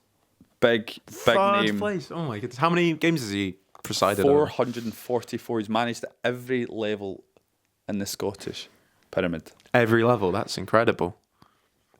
The top 4, sorry. Well, Made it, maybe not including like He's the World managed. League. He managed my sevens team. He's a very, very good footballer himself. Capped at national level. And he's managed quite a few clubs in Scotland as well. Just to speed this up a bit, could you tell me what league he's in? League 1. He's a League One manager now, Yeah. and he's managing the Premiership. Ooh, I'm not sure with which club. No, I think I do know which. Yeah, I do know. sweet. I can give you a hint. Paul Hartley. There you go. You don't need a hint. Paul Hartley, 444 matches. Wow. He's managed Alloa Athletic, Dundee, Falkirk and Cove Rangers. Stinking up the gaff to this day. And Hartlepool, of course. Oh, Hartley of Hartlepool. Oh, that was brilliant. There you go. If you want, we can keep going to 21. I've gone all the way down to 21 on the list if you want. Just give us our near misses then. So Stevie Farrell at 11th, Peter Murphy 12, Stephen Robson 13, Martindale 14, Martin O'Neill. That's why I very did clever. this quiz, because I Very thought clever. Martin O'Neill was going to be way higher, but he's only managed 179 league matches in Scotland. Alan Hale comes in at 16th with Huntly and Elgin City. Stuart Kettlewell 140, Dougie Emery 138, Dougie Samuel asterisk on this one, but 128. John Rankin at 20th, 127. Stephen Presley, 21st on my list, 123 matches. Then I'll give you some quick facts. I thought I'd look up Barry and Scott Brown for you. Yeah. Just out, who do you think wins in that battle? Scott Brown. Really? Oh, wait. Oh, because Barry obviously had Aberdeen as well. Sorry. It's close. There's 4 in it. Is it? Oh, wow. 68 to 64. We counting Barry's caretaker spell at Aberdeen, I presume? No idea. I'll give it to Barry. Barry wins 68 to Scott Brown 64. Then we have Simo Valacari on 43, Tony Docherty on 81. If I get any other stat, Andy Graham 72 for Alloa Athletic. So, Fraser, we've got one more challenge to come after that fantastic managerial challenge, and it's another managerial related challenge. Now, this week, people's ears, their brains would have been filled up with information all about, I don't know if you saw this happen, apparently some Northern Irish dude resigned at some club in Glasgow, and they hired some other guy called Martin O'Neill to come into the job. I don't know if you've seen it. I think every single podcast, radio feature, television show, whatever you might want to say, well, not television show, The View from the Terrace, I've been speaking about it the whole time, but everywhere else has been filled your ear holes up with information about the Celtic managerial situation. So hopefully people have enjoyed an hour long of just hearing about other things going on in the SPFL today. Well, exactly. Yeah, as is always the case when there's a managerial vacancy in Glasgow, it kind of sends shockwaves across the mainstream media. So big story, but we're gonna add our own little twist to this. We're going to add our own twist to it. So last time the Rangers made... I was going to say last time Rangers made a funny managerial appointment. Boy, am I wrong? There's been a couple since. Well, maybe one since. Danny Rose had quite a good start. Well, it was quite a funny process. Obviously, when Barry Ferguson and his team were appointed, people touted them as sort of the Avengers of Rangers, pulled them together, Avengers assembled. And we did one of our first sort of TikTok videos all about that. What would the Avengers team look like for other clubs? So we're going to take inspiration by... I did describe it as sort of hiring a geriatric pensioner to you in Martin O'Neill, which was harsh, of course, but he is a pensioner. That's a fact. And he hates XG. So you say your opinion on that. And he's obviously been joined by, what's the fella called? Sean Maloney. Sean Maloney, yeah. Scored quite a few good goals for Scotland. Pepsi Max. Pardon? I just saw a video of Hearts fans chanting Sean Maloney can't ride the Pepsi Max. And I thought that was actually quite funny. Right, okay. Because I think it's been reposted, but it was from obviously his time managing Hibs. But it's now becoming relevant again, so I did quite enjoy that one. A little nod to his lack of height. Yes. But certainly no lack of fight, eh? And was it him that was Martin O'Neill managing Ireland when he scored that goal for Scotland? Good question. Could well have been, by the way, or maybe that was better. No, maybe. 2014. I'm not. I was there. I was watching. Fantastic. Enjoyed that one. Anyway, that doesn't matter. I'm going to say yes. That's yeah. Well, obviously he was impressed by that, and he's got him in the managerial team. So what we're going for is like an old figurehead, an old pensioner that would come into your football club and sort of steady the ship, get the fans clapping. In fact, that's what they want from the fans these days. And I don't know what about chatting absolute nonsense here. And this is nonsense. This whole thing is nonsense. And his young apprentice, maybe a wannabe coach or someone that's also popular, but also popular with the fans. Might be doing all the tactics whilst they go up for the press conferences. We're going to apply this to other clubs. I said to you when I was researching this, or came up with this idea roughly, it's a bit like your Martin McFly and the Doc combinations, Mermaid Man and the Barnacle Boy from SpongeBob, if you prefer. So you good to go for that? Postman Pat and his black and white cat, that type of thing. Not really, no. But sure, they were another iconic duo. Yeah. So, inspired by Celtic's recent managerial appointment, we're going to make our very own Martin McFly and the Doc, Mermaid Man and Barnacle Boy managerial teams at other SPFL clubs. Fantastic. Let's jump right into it. So, the first one we're going to go for is Hibs, and we have gone for John Hughes and Marvin Bartley. Oh, brilliant. Yogi. Big Yogi. Big Yogi Bonito. Yeah, Joga Bonito. If you need a man that will go in and shout, make a bit of noise, make a bit of a ruckus, it's John Hughes. Yeah, absolutely. But then if you need someone that, the thinker, someone that's been there more recently, done that, the sort of the good cop, bad cop combination, you've got Marvin Bartley there at John Hughes' side.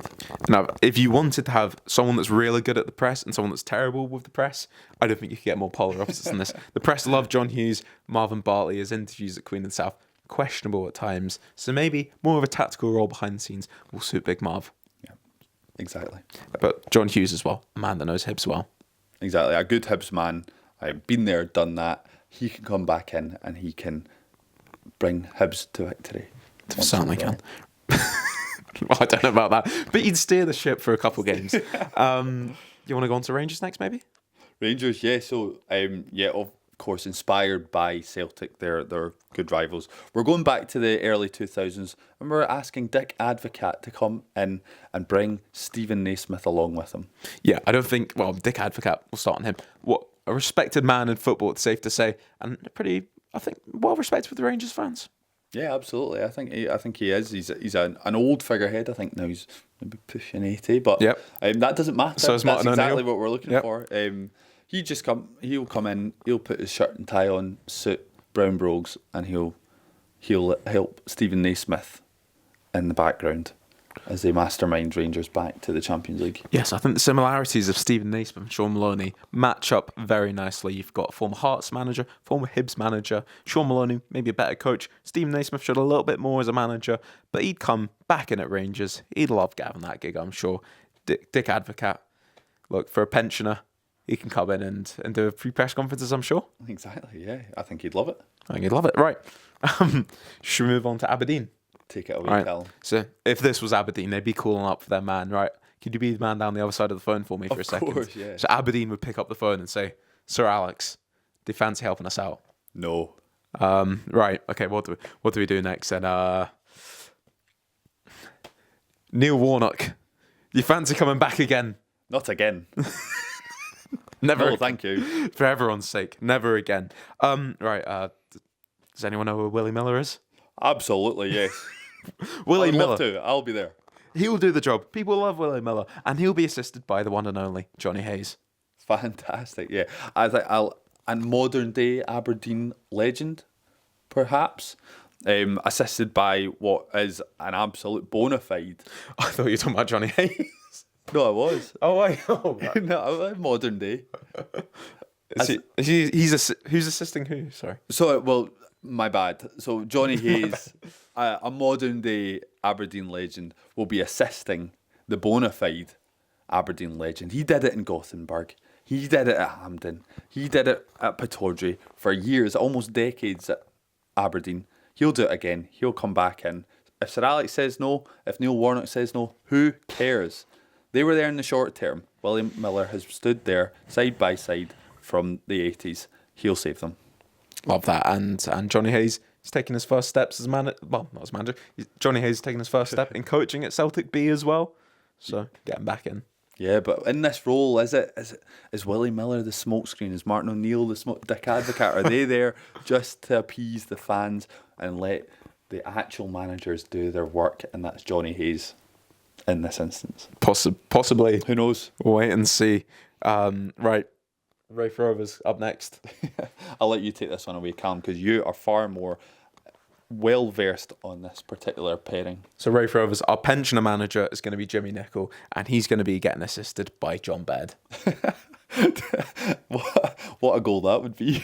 John Baird was assisting Jimmy Nicholl. I know. But yes, fantastic combination. I think a living legend, would you say, Callum? 100%. Jimmy Nicholl, the man that led Rafe Rovers to the League Cup, led them to play Bayern Munich in Europe. Great playing career at Manchester United as well. Most recently seen caretaker manager at Rangers for a couple of games. Yep. I think 2018 maybe is my guess. So did that tarnish his legacy a little? No, our job is fine. So yeah, legendary Rafe Rovers manager. The man did brilliant things at the football club, of course, and I don't think he's the kind of manager. If he walked in Starts Park, how could you say a bad word about him? You know, well, exactly. What he provided. John Baird as well, such a popular player. I'm going to double check what the name of his club is in Australia, where he's coaching these days. I'm not looking at John Logie Baird, believe it or not. I believe it's Mandurah.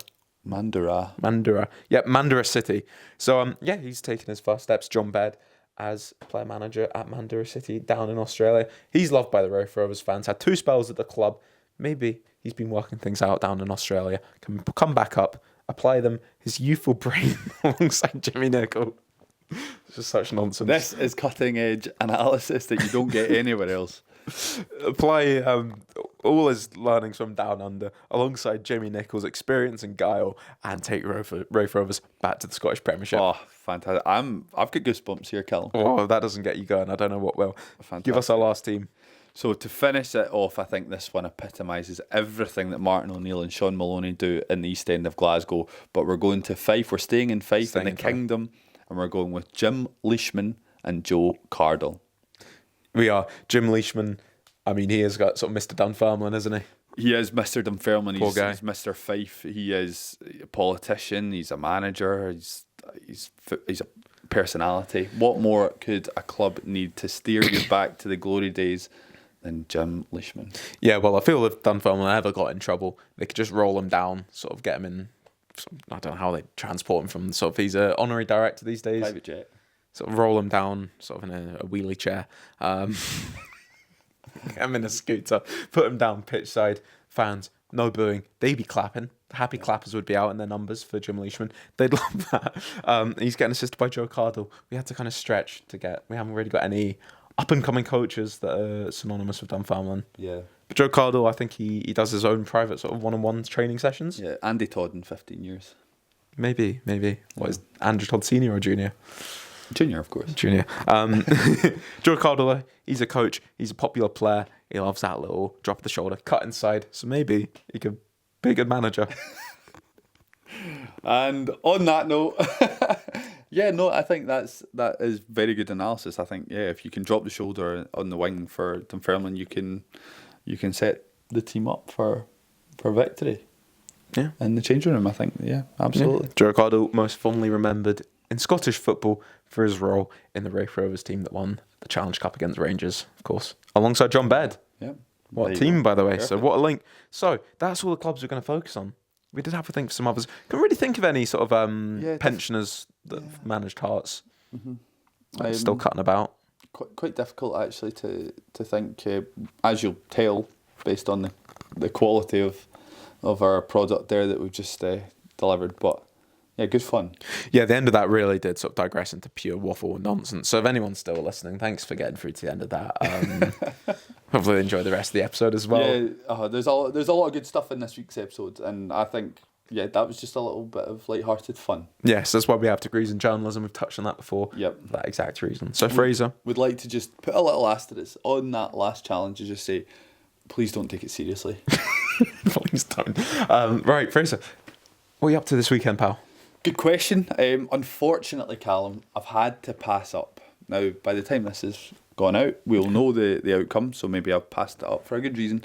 I'm working this evening. I am passing up the opportunity of another hospitality experience at Somerset Park for a Halloween extravaganza against Dunfermline. You say again, because you were in hospitality recently. Well, how the other side live. And how have you ended up with another ticket for hospitality? Well, that's a fantastic question, Callum. So every year, me and my family, and we go to an Ayr United game.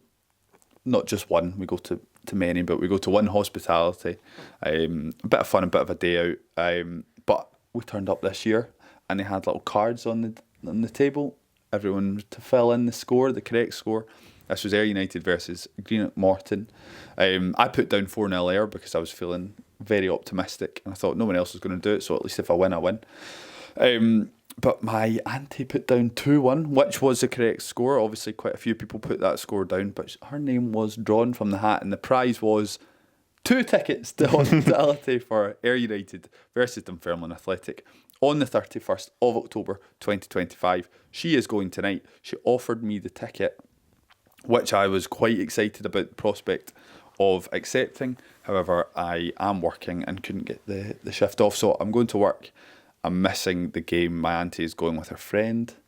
I'll not even get to watch it on BBC Scotland because I'll be in work. I'll have it on my phone under the Yeah. But yeah, I'll be working this evening, working tomorrow, so not a very spooky weekend for me, unfortunately. But Ayr United tonight, and thoroughly excited for that one. What about yourself? I'm going out for Halloween tonight after a few drinks with some of my friends. Tonight I have made the decision to dress up as beloved sort of infamous character of South Park, Cartman. Yeah. So I've got a yellow and blue hat, a red jumper. He actually wears a sort of buttoned up jacket. I didn't want to have to buy a whole jacket just for this. Yeah. A pair of yellow gloves. It was quite difficult to get my hands on a pair of yellow gloves, Fraser. First I bought a pair of white gloves and some yellow dye. I tried to dye them. They look beautiful, bright yellow. I washed them. As soon as I put a bit of water on, the dye came straight off again. Nightmare. So I did manage to find some late shipment, a pair of yellow woman's gloves that I'm going to be able to wear tonight. So I've got my Cartman outfit ready, going out. Maybe not the most sexy outfit people are going to see tonight, but it'll be one of the coolest ones, hopefully. Yeah. And I get to go around and do his sort of catchphrases all night. So I'm looking forward to that. Would you do us the honour? Of what of? Of trying it on for the fans? No. But if you wouldn't. I'm not going to try it on. Why not? They can. I'll maybe share a picture in next week's episode. So stay subscribed and tune in. I'll go like this, and then the next scene will just be you sat like Cartman. No, they can tune in next week, and you can see me dressed as Cartman. I'm thinking of the audio listeners here. There's a terrible audio for them as well. But I'm going to do that. I'm looking forward to it. I've got a long list of Halloween outfits that I want to do. Sometimes I'm a bit bored. Put them down. I'm sorted for the next 30 years. Brilliant. So nice. Arsene Wenger's high up on the list. I want to do that one soon. Fantastic. Yes. Silver dye in the hair. sort of maybe AW on my long jacket, so I Yeah, can't yeah. zip it up. I'll need a Steve Bald maybe next. Maybe you could be Steve Bald next year. Oh, I'd love to, yeah. I was Fingers trusty assistant. Or maybe an SPFL manager. Maybe Dick Campbell should be on my list. Dress up as Dick Campbell. That would be phenomenal, yeah. Put you into a few patties first. If you insist. That's the kind of preparation I'm more than You happy would to need do. to manage how many league matches in Scotland, Callum? Too many, 609. 609. at least. If you learnt nothing else from this podcast today, you learnt that Dick Campbell has presided over 609 Scottish Football League matches. Which is a fact we're going to need to fact check. So he was managing Callum Beef in 1987. Yeah, that's Transfermarkt says. According to our good friends at not gonna argue Transfermarkt. with it, Without yeah. Transfermarkt, we wouldn't have this podcast. Anyway, on that bombshell, Fraser, I think it's time to wrap it up. It is, yeah. Score prediction for tonight, because people will see this after. 2 each. 4-0 air. Right. Everyone, thank you for watching, listening. If you're watching on YouTube, like, subscribe. On Spotify, 5 stars if you enjoyed it. 1 star if you didn't, I suppose, but we'd much prefer the 5 stars. I would love 5 stars, yeah, but until then, Callum. Yep. Joga Bonito is finito.